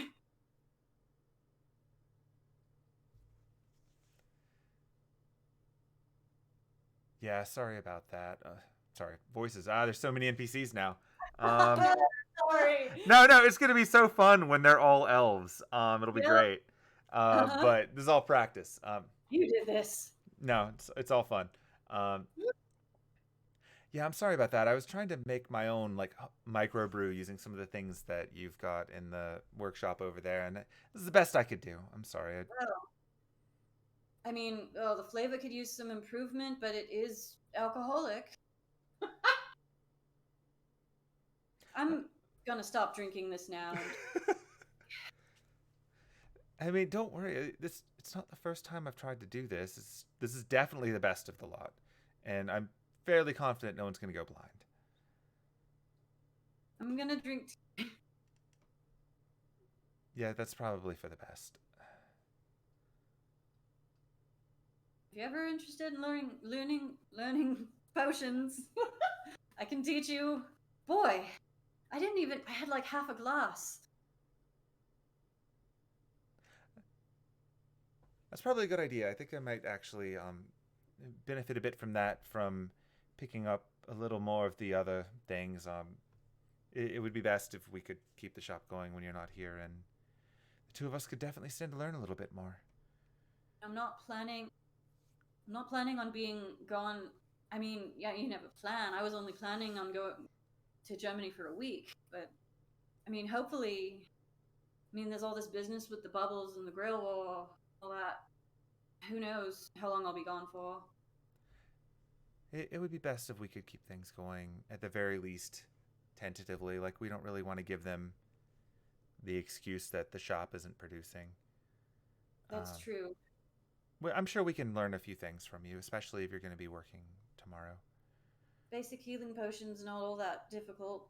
I'll be making a buttload of them tomorrow. That's an incredibly scientific number. Is that a metric buttload or an imperial standard? I have trouble. I'm from America. It's a metric buttload. So like 1,000 buttloads? Okay, got it. Yeah, like 1,000. That's a lot of buttloads. Yeah, an imperial buttload is like 90 or 900. But a metric buttload is 1,000. Exchange rates are complicated. It's tricky, but you'll get the hang of it. I mean, America is like the only place where they use the imperial, right? Like that in one other country. I should just do metric. Much easier. I mean, we did try it at one point, but I'm pretty sure it resulted in farmers shooting highway signs, and so they gave up. Sounds like America. Admittedly, I don't know much about your country. No, that sounds right. I think that's what happened. It's funny. They'll drink liters of drink, but they'll also drink gallons of drink. I don't know how they do it either. And I'm from there, so there you go. Most of our drinks come in mason jars. What? Something about that? I don't know. I don't know enough about America to. Yeah. Penelope just leans over and like whispers to Johnny, "Are you talking about moonshine?" That is one of its many amazing drinks. Some of us just call it southern fruit juice. Which is funny because it doesn't usually have fruit, but every once in a while they put like a little peach in it. I was about to say, I didn't think there was fruit in that. Maybe not by the end of it. Oh dear. And they call me the devil. I don't understand. One of these days I'm gonna find one of those people who keep calling you that, and I'm gonna punch him in the nose. I'm your biggest fan, Penelope. Yay! And I'm your second biggest. Anise, how drunk are you? I just rolled for it and I rolled a 3. Oh no! It's the alcohol. I've stopped drinking it, but it just keeps hitting me. Yeah. In waves. Anise, are you okay? I don't know. Mm. At least I was able to. It would be a lot less credible if I was telling them about all the weird shit that happened like this. At least I was able to get through the whole shebang before I had some of this beer. Tea is helping, I think. Hemlock goes to take a drink and she just shoos him away from it. Like, no, don't do it. Pours out the rest of the beer. Well, Hemlock stares at the beer that falls down and then goes over and takes a strawberry. It's like, I hope you're sober enough for truth or dare later. I'll be sober by then. Yeah. Oh, I forgot Hemlock. Right. He was just kind of living in the forest by the Ironsburn Castle, and I learned how to talk to animals, so I talked to him to find out what was going on, and then he followed us for a while, and then we were friends, and then I found a scroll that let me use a spell that made him permanently my familiar, so now he can exist in the world outside of bounded fields where phantasmals can live. He eats everything. It's honestly impressive. He'll eat anything. And he can sing, and it'll like hypnotize people. And I can see through his eyes too. Like I can go blind and deaf and then see what he sees. That's a lot.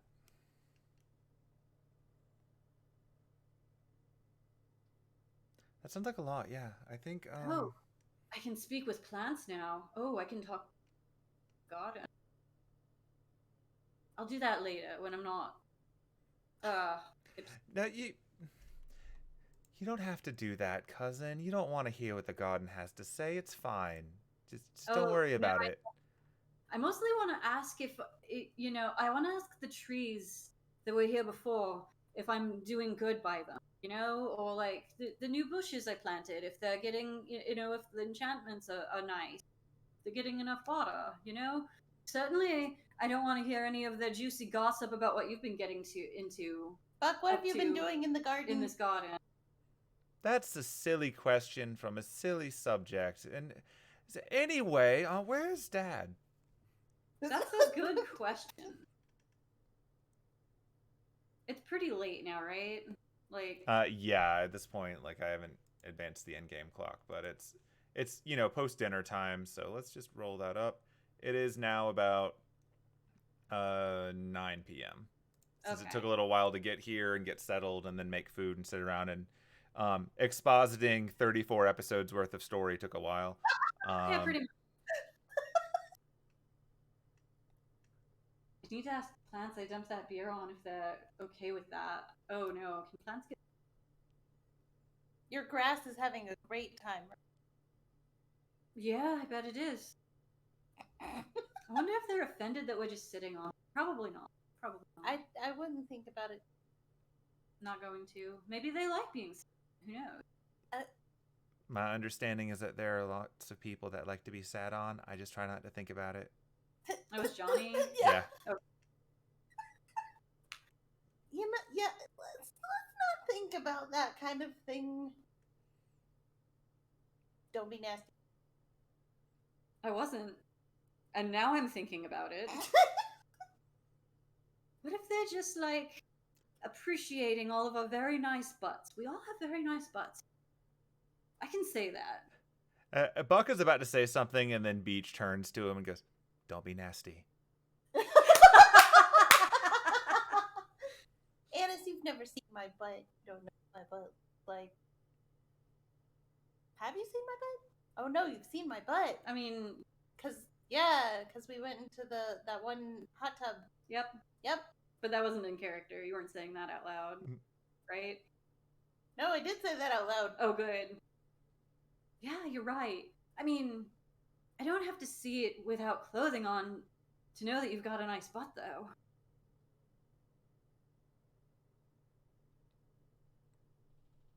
Buck, don't be nasty.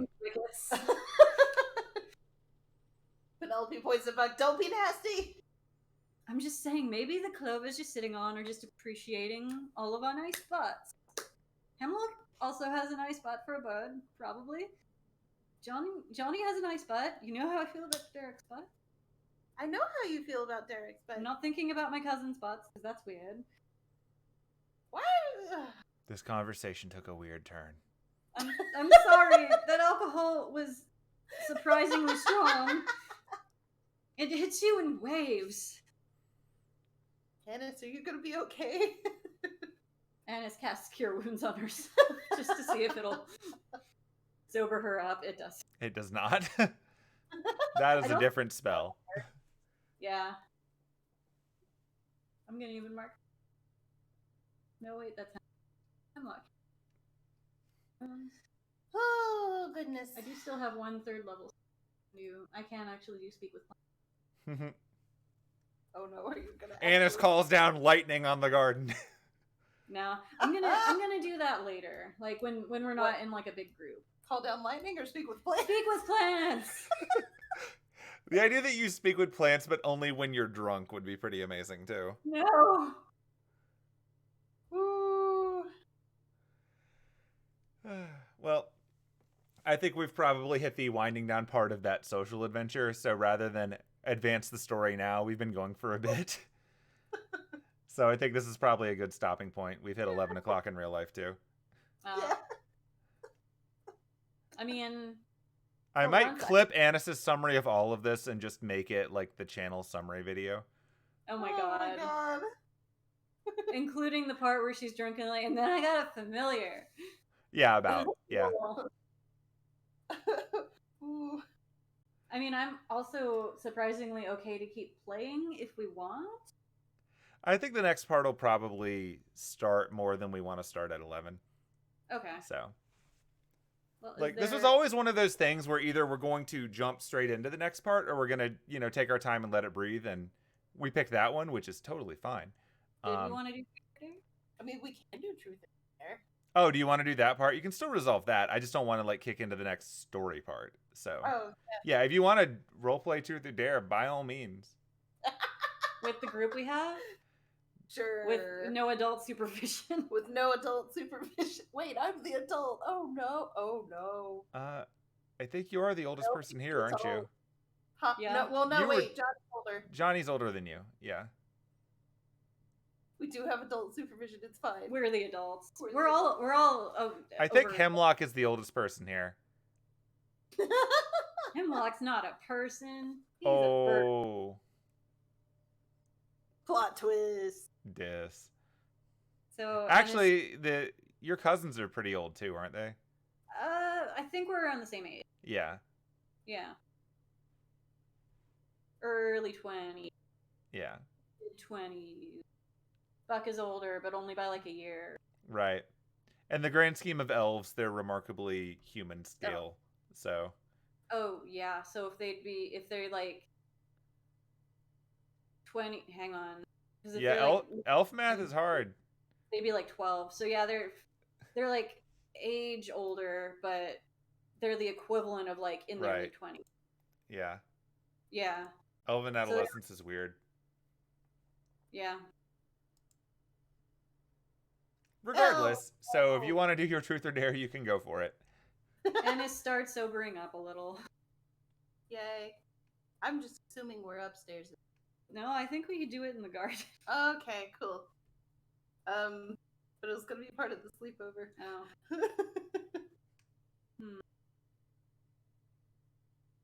It doesn't. It's up to you. It truly does not matter. I just thought it'd be fun. So Anna sobers up a little and starts, taking everyone's bowls and things and putting them in the kitchen to clean later. All right. So I assume that you two and Uncle, whenever he gets here, are upstairs in the guest quarters. Yeah, we've been staying out here. Cool. Oh, so I guess Penelope, Johnny, Derek, I guess. you can stay with me in my room. Okay. Unless we want it to be a girls only. Then I don't know where Derek. So there's only 3 beds. Derek. Okay. We were gonna put on PJs and have a sleepover and play Truth or Dare. You two could participate if you wanted. Could be fun. Buck is gonna like chip her up, and then Beach is gonna lean over and he's gonna say, unfortunately, I think the 2 of us are gonna probably have to clean up a little bit before Dad gets back. And he grabs his brother and drags him away. Well, not really that fun with only 4 people, but we can still do it. Have a good night, guys. I mean, maybe we could include Hemlock, but that's... We could include Hemlock. What are you gonna dare Hemlock to do? Go eat weird things? Go eat weird things, yeah. The Hemlock experience. I mean, if you're going to include Hemlock, you're going to need to use your connection to understand what Hemlock dares people to do. Oh, that's true. Nah. Nah, Hemlock just is like, nah, and just flies off to the nest he's already made. That's fair. Where did Hemlock make the nest? Was it in the top right tree? Yeah, it was in the silver birch. Yeah, okay. That's where Hemlock is now. So now, poof, we're upstairs. Yeah. All right. We've all changed into PJs. I'm dragging out extra a cot and sleeping bags and stuff. Yeah, we don't even have to bother with trying to do the whole pillow fort again. There's probably not enough pillows in here to do the pillow fort anyway. Nah. Okay, so I'll start. Anise. Truth or dare? Very dangerous. I'll take dare. I'll dare. Okay, I dare you to...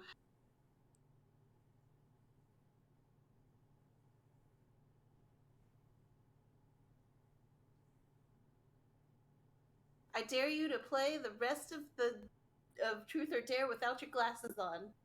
Oh, okay. She takes off her glasses. All right. Oh no! Now I can't see. Very far. I can still see you perfectly fine. I am nearsighted. Oh. Well. Gonna put these. Shit. Penelope, truth or dare? Dare. It's okay. I didn't know what I would have asked. Truth anyway. I dare you to, for the rest of the game, you have to sing everything. I mean, I can do that. And I will. Cool. Oh, God.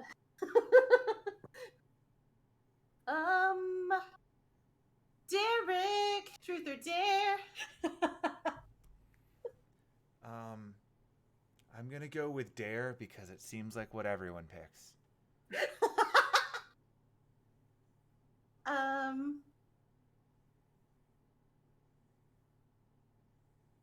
I dare you.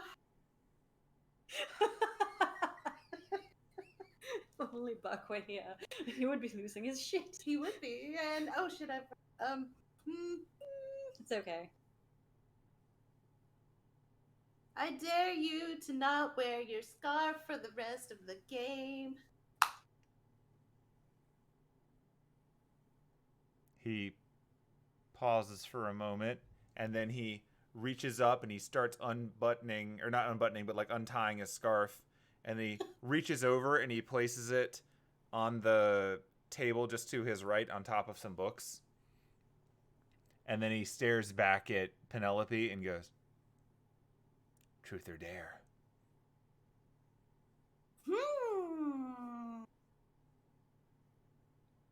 Let's go with truth.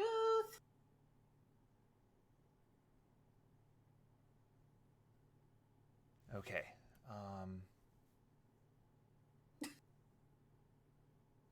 It's like he had nothing in mind. He was just replying as dramatically as he could. No thoughts, head empty. Nope. I mean, if you can't think of a question, I can always go for dare.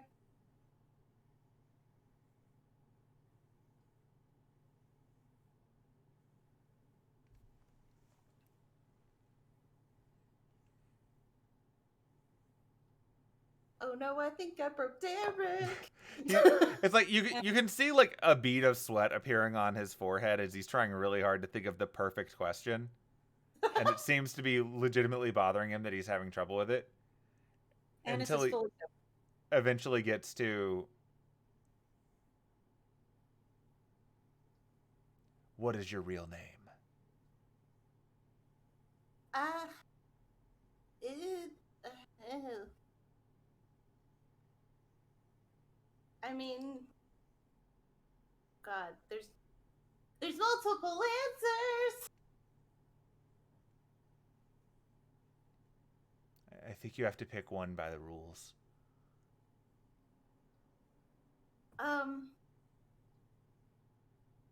Well, I mean, the name I chose is Penelope. Anise, does that count? Does that I count? think a name chosen is more real than a name given. Fair enough then. Say I can give you guys. You seem uncomfortable. Oh, I mean, I'm fine.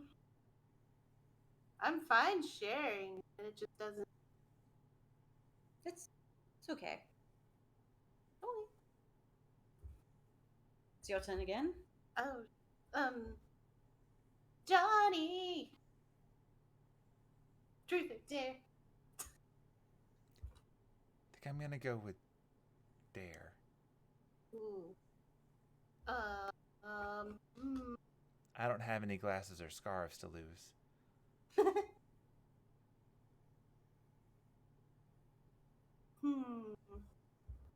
I dare you to try and speak in a British accent.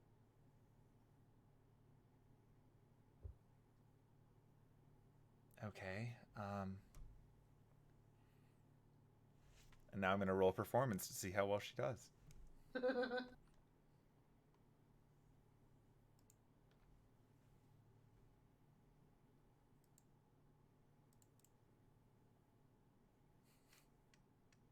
Would you like to let Johnny reroll a 1? Normally I would say yes. Oh no! Are you not? That's up to you. It's so funny. Okay. No, I'm gonna let the one stand. Okay. Okay. Johnny will remember this.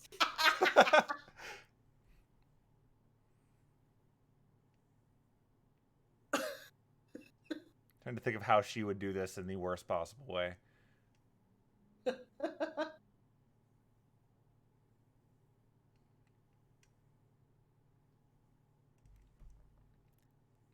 Cor blimey. Hey there, I'm Johnny. I am British. Yakaba. Something bollocks. Nutsack. Beautiful, absolutely beautiful. That was amazing. Thought for a moment you were actually a Brit.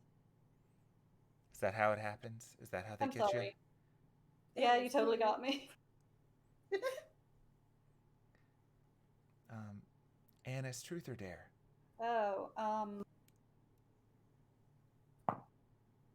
truth. Ooh. Ooh.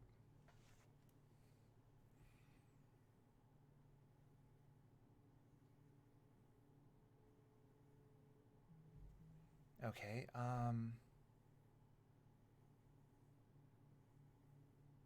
so are you two fucking or what?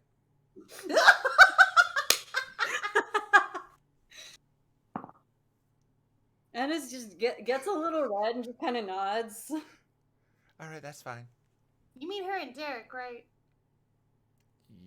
Yes? Okay. Slowly turns and looks at Penelope. Yeah, Anise also turns and looks at Penelope. I'm sorry. the question was unclear. Derek also looks at Penelope. Oh, Anise just God. files this away for later. I'm sorry, guys.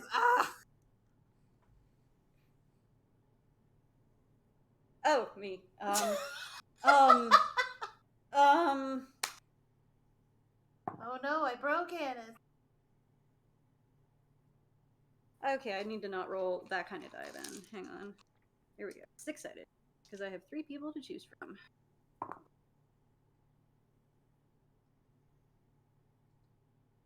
Penelope, truth or dare? Here? Let's see. You're already singing everything. I'm trying it. Let's see. I dare you to. Are you in like comfortable pajamas? Yeah. Okay, not a skirt, like actual pants. Yeah, like little. Dare you to What are you wearing? do a flip or a cartwheel if you can, Oh. I could do both, honestly. and keep the ceiling in mind. Okay, easy enough. I've decided to spare you. What? I could. This is not my final form. I've played lots of Truth or Dare. I have siblings, cousins. Oh, okay. Oh no, that was a 3 on my dexterity check. Oh no, do you totally So the total shit. of 5. Oh no. Okay. Well, so since you're doing a cartwheel, do you have proficiency in acrobatics? I don't think so. Hold on. It would tell you if you. I mean, like as a bard, you get. Oh wait, Yeah, I you do. pseudo. I do. Oh, you do have proficiency in Yeah. it? Okay, then add your 5 to that. Oh, So then you're it's at a 10. You barely succeed. Ugh. Yeah, you're successful. You're a little wobbly at first, and you can see Johnny looks a little concerned that you're gonna somehow fall into the fireplace. But you managed to pull it off, like without much trouble. Oh wow, she was really good at that. She really had me convinced she was gonna faceplant. Yep, I'm definitely good at this. I definitely did not almost do shit there. I don't know what you're talking about. Johnny, I know I just picked on you, but truth or dare? I'll go with truth this time. Okay. Oh, could go real old school with this. Do you have a crush on anyone? Yes. Oh, okay. Cool. Penelope, truth or dare? Shit. Okay, dare? Okay.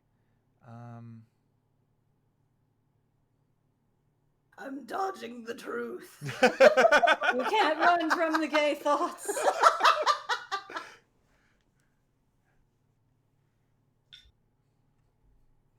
Okay.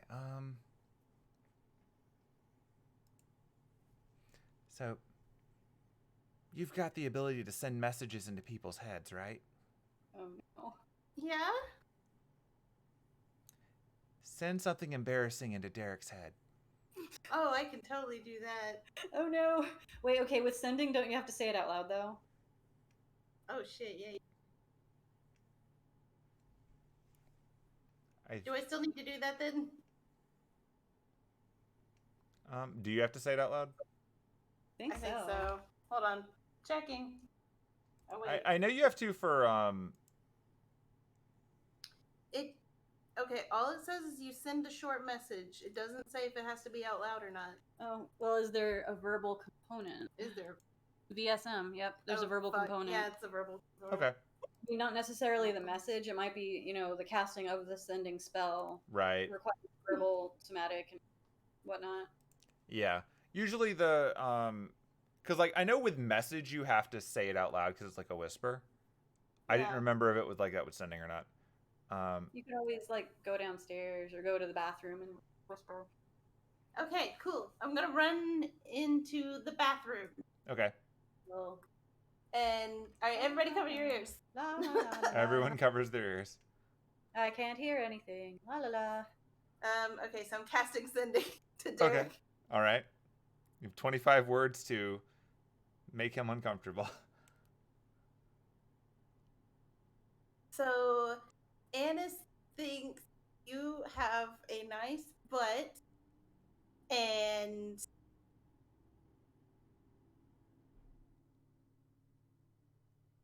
I don't know. Also, sorry for being a jerk. That's all. And she runs back out and sits down. Okay. In turn, Derek gets up and runs to the bathroom to reply to your message. Because that is how that works. Okay, so replying back to you just in your head from the other room, Derek replies, I appreciate that she thinks I have a nice butt. I do lots of squats. So, are you two fucking?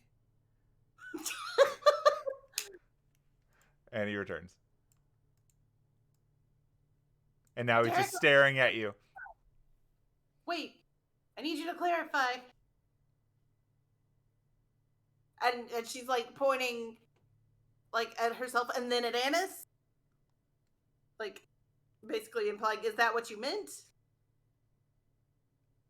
And then she points over at Johnny, or like, is this what you meant? But she's not saying that out loud. He stares at you again and he's just like, shrug? Like, does it matter? She's just shaking her head like, and just face palms. Right. I think it's your turn. Yeah, because that was Johnny's stare to you. Yeah. Yeah. Okay. Derek, truth or dare? Dare. I dare you. I dare you to kiss Anise. Right here, right now. Do it. And it's just like looks at him expectantly. With consent, of course. Of yeah. course. Are you accepting of my kiss, fair beautiful lady? Of course.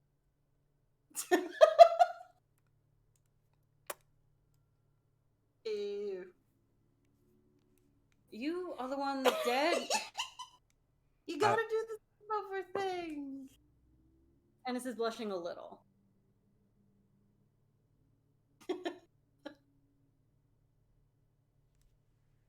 Okay.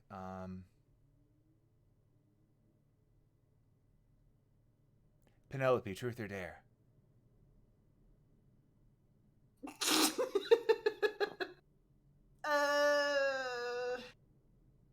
Surprise me. Surprise you. Yeah.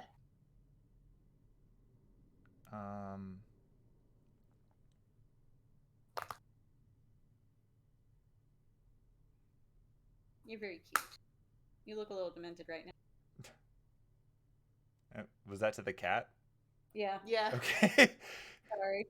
I didn't know if that was in character or what. I was just really confused. She's just like, oh, Hemlock, you look very cute but demented. Okay, since this is getting serious now, I dare you to steal that shirt with your face on it. The one that he's currently wearing? Yes. Okay. Actually, I think that might be impossible. They're up in the second floor attic thingy, right? Yeah, so I can't reach that pull cord. Oh, true. And even if you could, you'd need to sneakily get up there without them noticing and then steal it off of his body. I didn't say you have to do it tonight.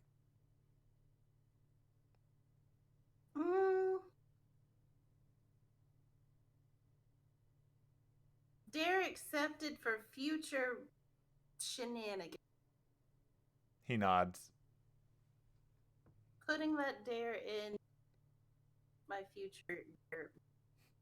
Anyway, I don't have a book full of future I dares. was about to say, I didn't know you could even do that.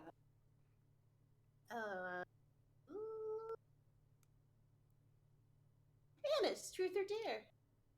Against my better judgment, truth. Okay. I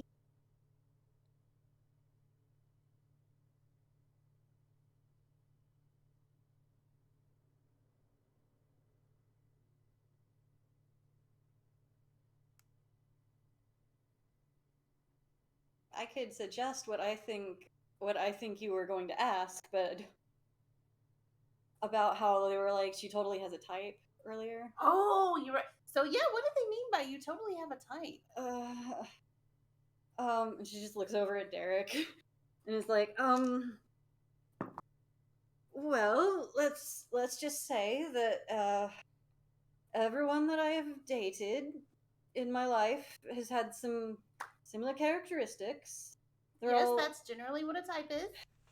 They're all very attractive Uh-huh. and American and kind of,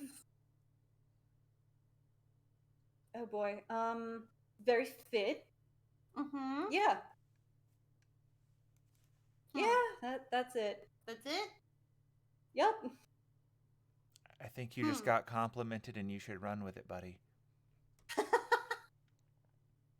I thank you.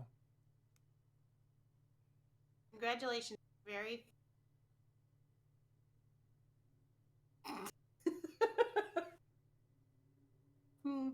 It's the accent. It's the American accent. I called it.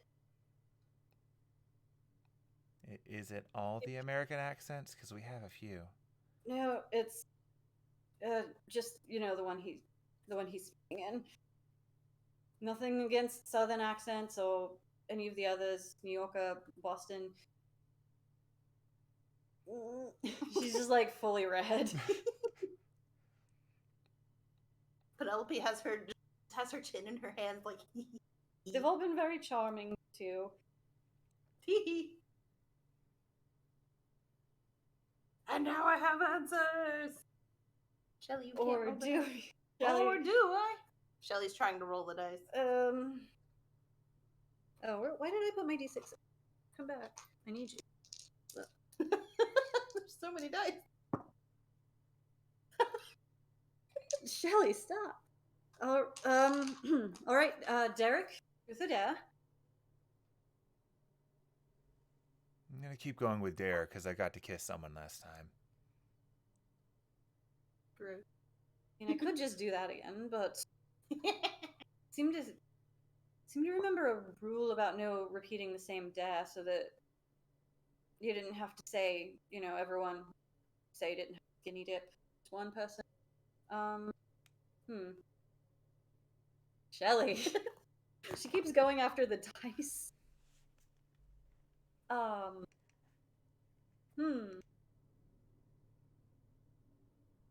Alright, I dare you to play the rest of the game without your shirt on.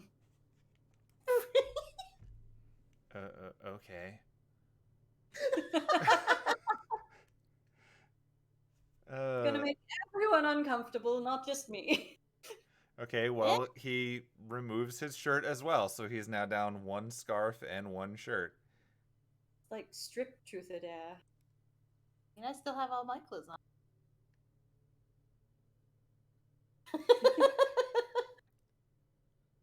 Penelope, truth or dare? Oh shit! Truth!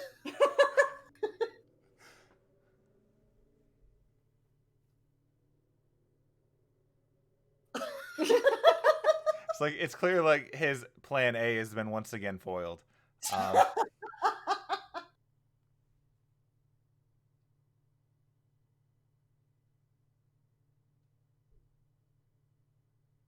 Did Derek change into PJs but put his scarf on?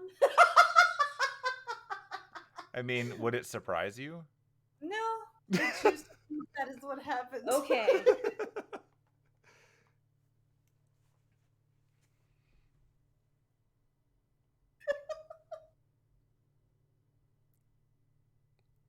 Anise internally is just like, good thing I am this.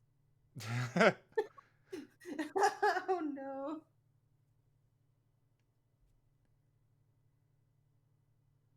So based on all of those stories from before I met you guys, it sounded like you ran into a whole bunch of crazy things. So for truth, what's it like meeting ghosts? I mean, it's kind of scary at first. Because, like, I'll be honest, when I first saw a ghost, it was popping through the wall of my hotel room. Like, I think it was through, like, a bare head or something. I don't remember. Yeah. And that scared the shit out of me. But I mean, ghosts are cool. They're nice. That's refreshing. Yeah. Well, I mean, the ones we met, Yeah. there are, stories about ghosts getting mad and throwing things for a reason. I generally think if you're polite to a ghost and it has no reason to attack you, it shouldn't, but, I mean, same thing with animals, and people still get attacked. Yeah. But these ghosts were nice. Those were nice ghosts. That's pretty cool. Hmm.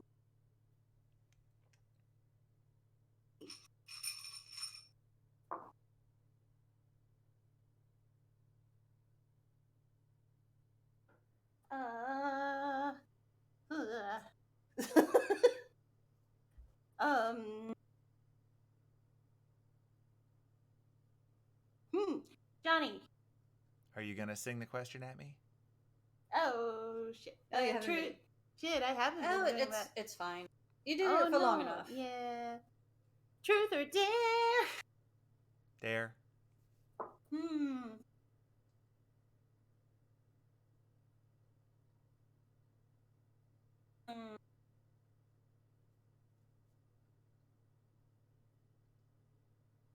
Oh no, I'm out of ideas. Um.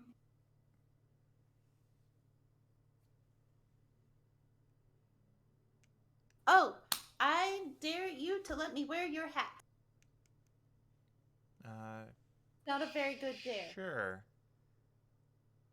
She goes and she fetches her hat, and she hands it to Penelope. Wearing Johnny's. It is very, very big on you.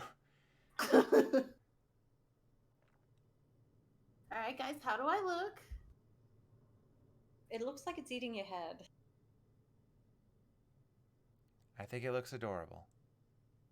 I think you're trying to put on more things while everyone else has to take things off. You know what, Derek? It's not my fault that everybody keeps telling you to take your clothes off and you keep complying with it. This is your game. It is exactly your fault. We did all go along. Fine then. It is exactly my fault. What are you gonna do about it? Derek, truth or dare? Oh, shit.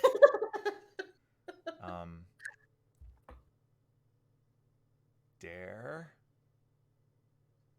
Dare you take off your pants? Oh, please tell me he's wearing underwear. He is. Oh, good. See, it's not my fault this time. He takes off his pants and now he's sitting there in boxers. I feel betrayed somehow. You brought this upon yourself by bringing it up. That's fair.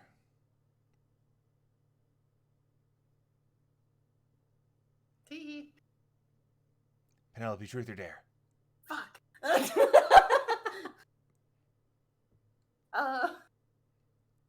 Dare? Okay. I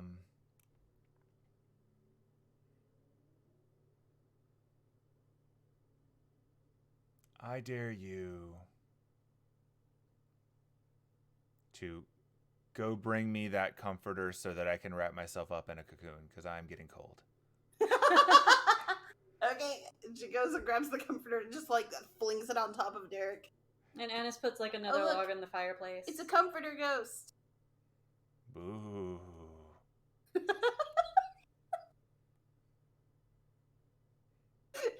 Like, so he is now like sufficiently cocooned.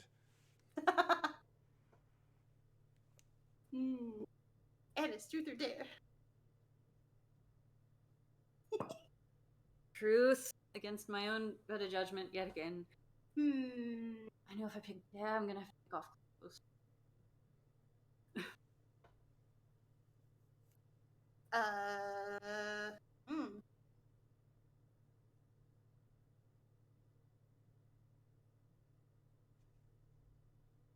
How often do you sleep in piles of leaves? Not as often as you'd think. But, yeah, once a month or so. More than I... Well, no, that is less than I thought. But more than I expected somehow. Don't really do it here, man. It's not really a reason to. It's usually when I'm traveling or camping. Back at Sherwood. Is it comfy? It is. I think so, anyway. Do bugs attack you? No.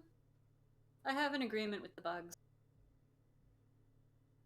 Can you come up with an agreement with the bugs for me so that they don't come after me? I try. Can you tell the spiders specifically not to bother me? I think it might be a druid thing. They just naturally go, oh, this is one of us. I mean, I can try talking. I just need to be like, Kwaku, please tell the spiders to stop bothering. I think Kwaku's got a little bit more sway over spiders than I do. Yeah. Okay. Johnny, truth or dare? Gonna stick with dare. No idea. Take off your bandage. No, I know we're all picking on Derek specifically. It's like an informal alliance.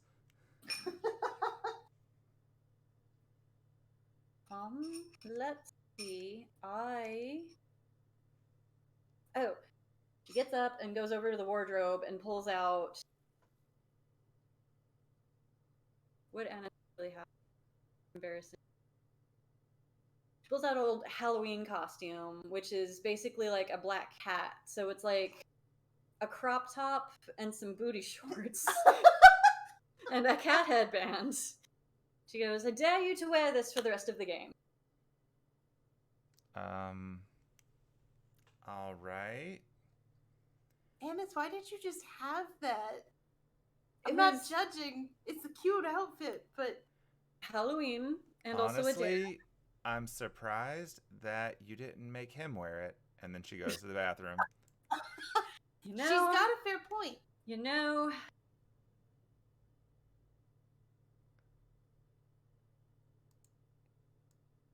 And she walks back out and enables fan art, I guess.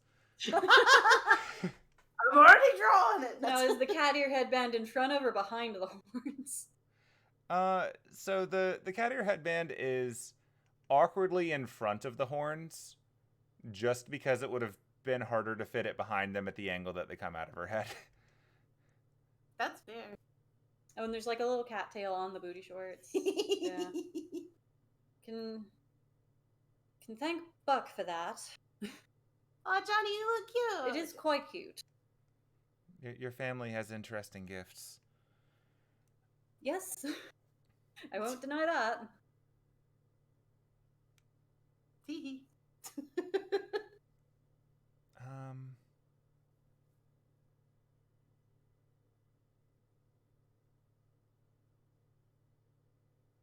And it's just like bracing for retaliation.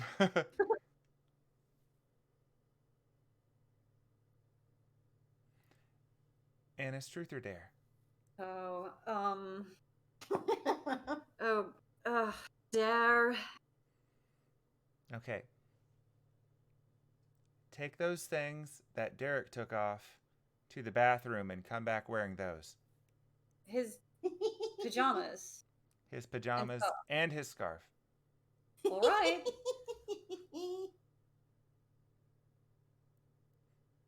Wow, that was fast. Wait. Whoosh. Oh.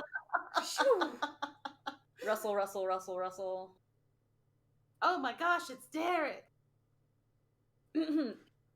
Howdy. No, I can't do an American accent. I can't do it. I am the knight. No. Justice. I'm sorry. No. It's okay. It's not for everyone.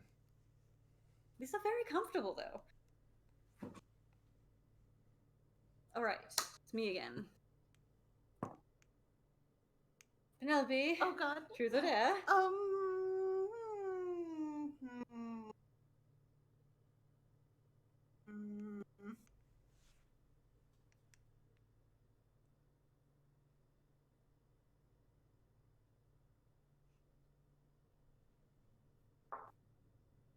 Dare. Okay. Still hiding from the truth. I don't know if I have anything that will fit you. Here, I have some at Sherwood. I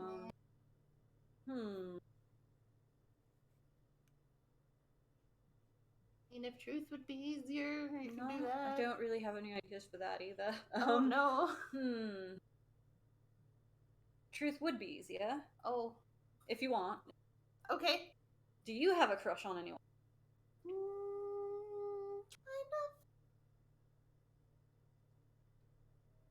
Kind of. Since you only gave a half answer, can I ask a follow-up question? Sure. Is it someone I know? Kind of. It's really complicated. Okay. Okay, cool. Yeah.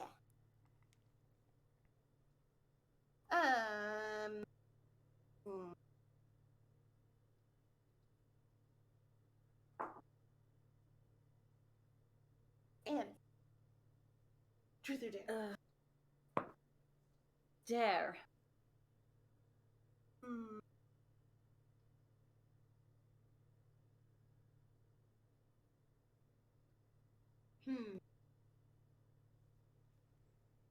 I dare you to take the cat ears from Johnny and wear them for the rest of the game. Oh, okay. I don't know. She does that. I don't Puts know back what's in down your the cat closet. ears. Plop. Yeah. All right. The back to translator notes say "nya" is Japanese for meow. you. Derek, truth or dare? I can't really afford to lose my cocoon, so truth. Do you know? I know. Let's. Truth. She just hears, "Don't be nasty. Don't be nasty. Don't be nasty." I mean, don't be nasty.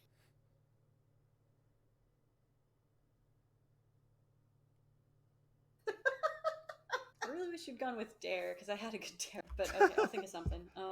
It's the first time he's gone with truth, I think, the entire night. I know. He just keeps losing clothing, so he's eventually adapting.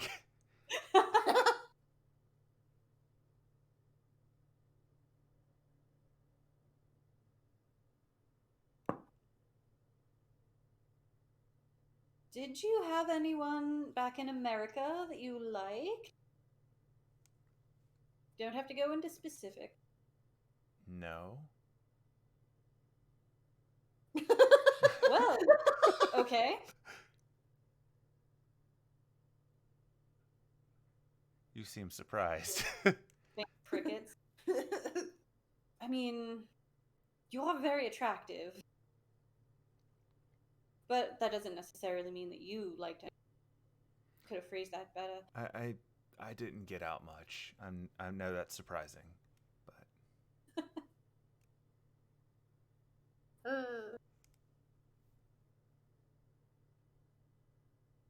and now he turns back over to Penelope. Oh no. Truth or dare? Dare? Okay.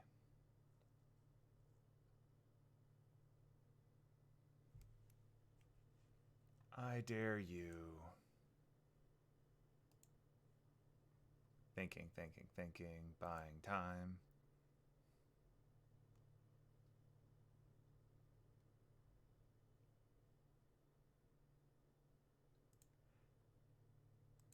I dare you to perform a song you hate. Song I hate. Oh gosh. Annoying songs in 2000. Ooh, side note, I don't know if this exists in 2005, but I don't care. So, a song I really hate is the hamster dance. That absolutely existed by then.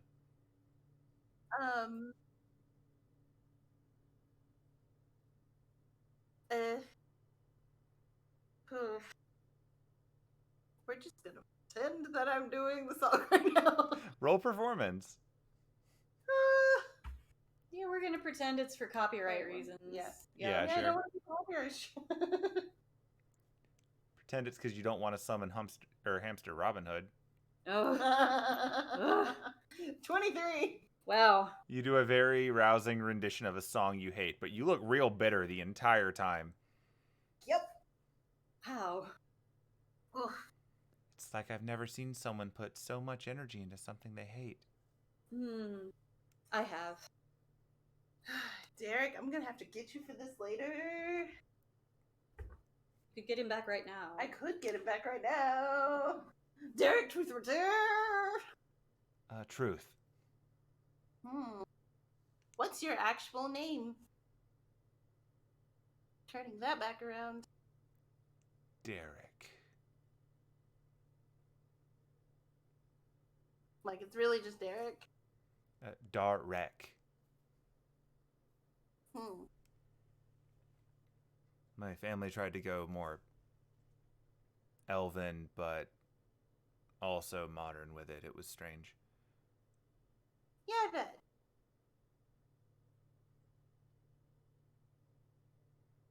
Penelope, truth or dare? Shit. Anise, you can see that, like, Johnny is, like, making eye contact with you and shaking her head like this is a fight the two of you don't need to be in if this keeps going. Dare. All right.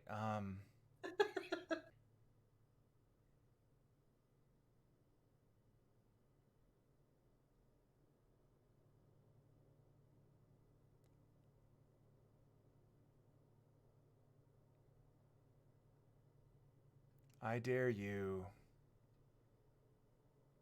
to be nasty. Elaborate? Nope, it's up to you to decide. You're always telling people not to do it. I want to know what you think counts as nasty.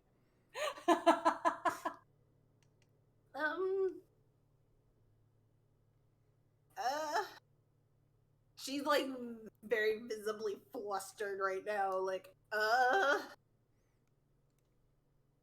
don't know.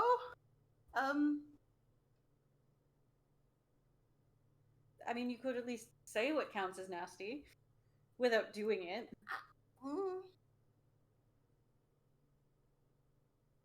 Okay, fine. And then she just censor bar over the mouth at this point, just and that is what counts as nasty. That's a lot. There was a lot there. Oh my god, I had no idea. I'm so sorry. I mean, you asked for it. Derek. It's like she has the voice of an angel, but she speaks with the tongue of a devil.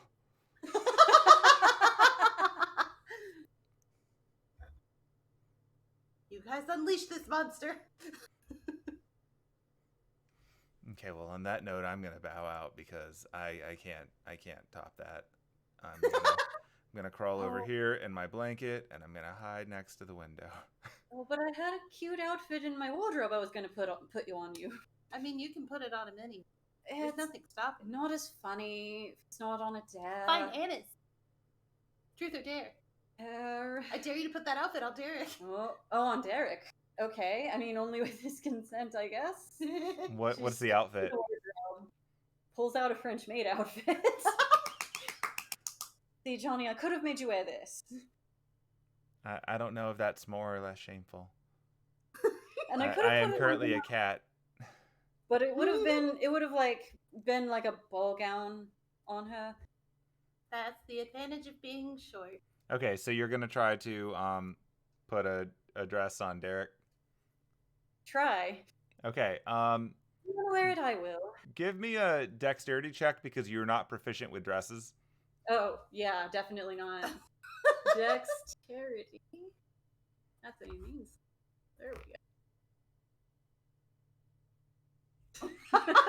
All right. Let's just check his AC. He's probably Oh got my pretty God. high AC, though. Well, he's wrapped up in a blanket. That's true. Disadvantage.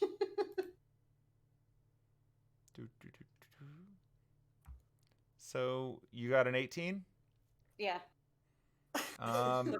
He has a 16. Declaring that he's defending bumps it up to an 18, which you still meet. So you got him. You got him. This is more than what you're wearing right now, and I am aware I'm wearing your clothes, but If I'm being honest, I didn't really know where I thought Truth or Dare was gonna go, but I hadn't expected this. me neither. I love how everybody's ended up in a different outfit, but You've got my hat. you know what? You're right. Never mind. You don't have to and she just takes his hands and goes, you don't have to keep playing, and you don't even have to keep the song. I just think it's fun. No, it's fine. I have accepted the rules and you have bested me in combat. Oh. I'm over here now. Alright, I guess. Well, there's only 2 people to pick from now. It'll be truth or dare. Dare? Goes over to the wardrobe again, sifts through it like, oh, I've got something. Maybe I've got something in here I can put on her. Hang on. Thinking back through the Halloween's past. Oh no. Oh no, wait. She pulls out like a Mrs. Santa dress. It's gonna be really long on you. Sure. Or worse. Just takes the outfit and doesn't even bother going into the bathroom, just throws it on. And the hat. And the hat. Boop. Don't ask me why I have this. I'm not gonna ask questions. You've seen... No, actually, you haven't seen my... It's fine. Okay. This is It's by far... It's a little big in the top. By far one of the tamest things I've worn. Well. Kind of helps that it's like ball gown length on me, but... You're losing a little shoulder there. It's kind of slipping down. It's I'll live. My shoulders were exposed during the entire Lupin party, so it's fine. That's fair. In fact, she just pushes it off the other shoulder too. Ah, 2 shoulders! Oh no! Well, now we're all wearing... Well, I'm in normal clothes-ish. You're cosplaying. Justice! And she puts her arms up in, like, karate chop motions. With your cat ears. With the cat ears, yes.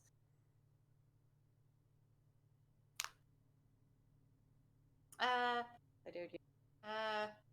Johnny, truth or dare? Dare.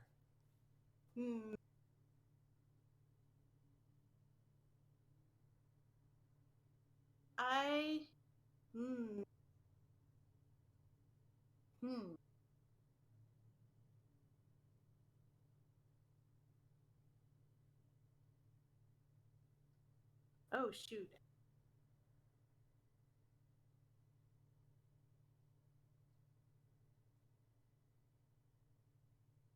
Anise, help me. I've got nothing. I've picked costumes out of my wardrobe for the last few days. True.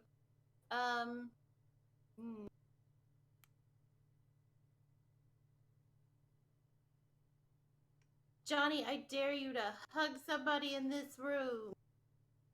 It's a very shitty dare. Hug somebody in the room? Yeah. Okay. And for a second, she looms over Maid Derek. No, it doesn't feel right. I'm just going to come over here and just give a hug to Santa. She hugs back. Merry Christmas.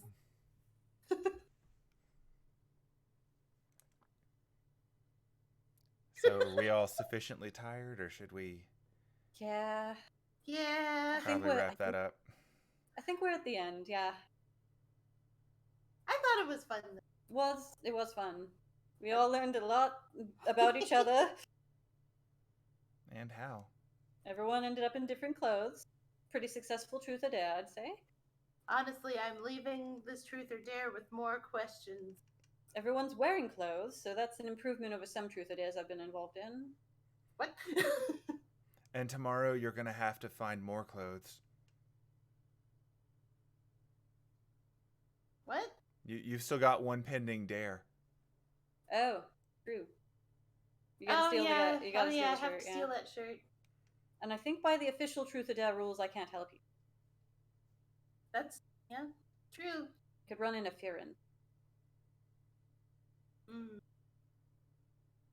Shirt heist. I mean, he's probably isn't sleeping in the shirt, especially now that he's actually met you. God, I hope he's not sleeping in the shirt. Oh God, that's so awkward. Do you realize how awkward it is to have your face on people's t-shirts? It's really awkward. I suppose it would be. It is. Was that Johnny? Yeah. Johnny, has your face been on a t-shirt? A facsimile of it. Oh dear. Now I just have questions. I do too. Well, when a song is written about you, it happens. Yeah. Oh, yeah. Okay, well, I need to give these back to Derek, so I go change. Well, we'll just pretend she goes into the Whoosh. bathroom. Yeah, that's fine. Next Yeah, sleepover. everyone properly converts into pajamas, I assume. Mm-hmm. All right, next sleepover is 20 questions. I must grill everyone. I mean, we all had a hard enough time coming up with questions before. But I need answers to questions that I came up with after we started asking questions. She just leans over to Derek. You don't have to sleep on the floor. I have a big bed. She's asking you to sleep in her bed with her. We're not going to be nasty, obviously. Please don't be nasty. I need to sleep. We will definitely not do that horrifying thing that you said that cannot be repeated. Yeah, no, well, no, none of that. You mean you're not gonna, and then censored. Jesus. See? Not even Christian, and I'm...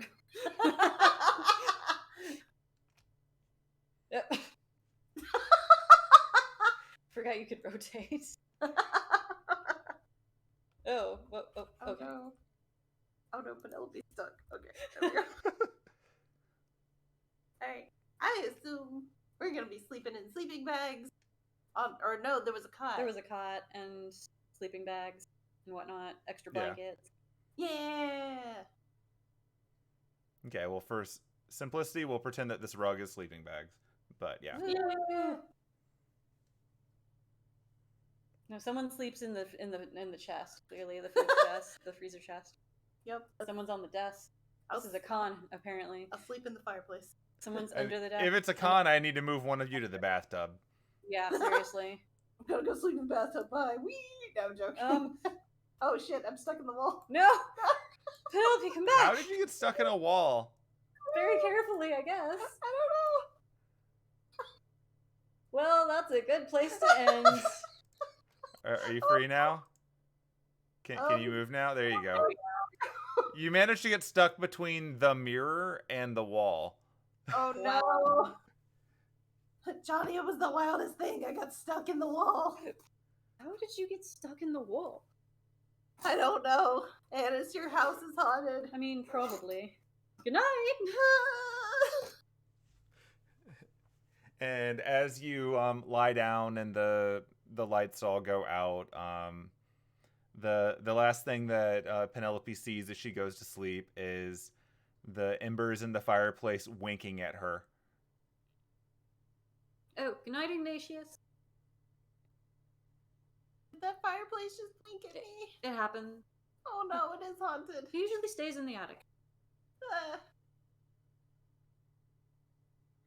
And on that fun note, I think we're definitively done. So, Yay! hooray! Yep, so for next week, we'll pick up with, like, actual story stuff, and you'll find a suspiciously wasn't there before kitchen. So, if you would like any other changes to your home, just let me know, and I will adjust accordingly. I think at some point, like, after everyone's gone to sleep, Anise would probably go downstairs and actually cast Speak with Plants on the garden. That's fair. The garden seems fairly happy. Did they spill any hot tea about what Are you asking? been up to? Absolutely, after his specific suspicious denial. Got it. She's like, I don't think Beach has been up to anything, but Buck been doing that here. Hopefully he hasn't been too nasty. Yeah, Buck has absolutely been making out with some of the local girls in the garden. And Beach has been working out in the middle of the night when no one can see him working out. Oh, buddy. It's like, no one must know I'm getting buffed. No one must know about the reps. Gonna get swole. I mean, he's working on it. No one must know that I can bench press everyone. I mean, Yeah, to credit, he's up to strength 15, which is a lot. yeah. Yeah, damn. Get it, Beach? That's like a real 15, too. There's no racial bonus in that one. Oof. Yay. Yay. Hurrah. So, yeah, we did it. I don't know when the next session will be, but when it is, we will do more stuff. Woohoo! Yay. I hope you enjoyed that, YouTube. The 3 hours of game and the hour and 20 minutes of Truth or Dare. Which was surely half of it us going like, shoot, I don't know what to ask. Like in real Truth or Dare. I say that like I've ever played Truth or Dare. I was not an adventurous teenager. So there were avenues I considered going down, and then I'm like, no. It's just a good thing for all of you that pond is not skinny dippable. Those fish would be so confused. They would. And then you'd have to talk to animals and calm them down. Oh no. Sorry. Druid life is fun like that. Ooh. But hey, everybody gets all their spells back after your adventures and everywhere. So, woo-hoo, hooray. Yay, sleeping. All right. Well, good night, YouTube. Enjoy. Good night, everybody out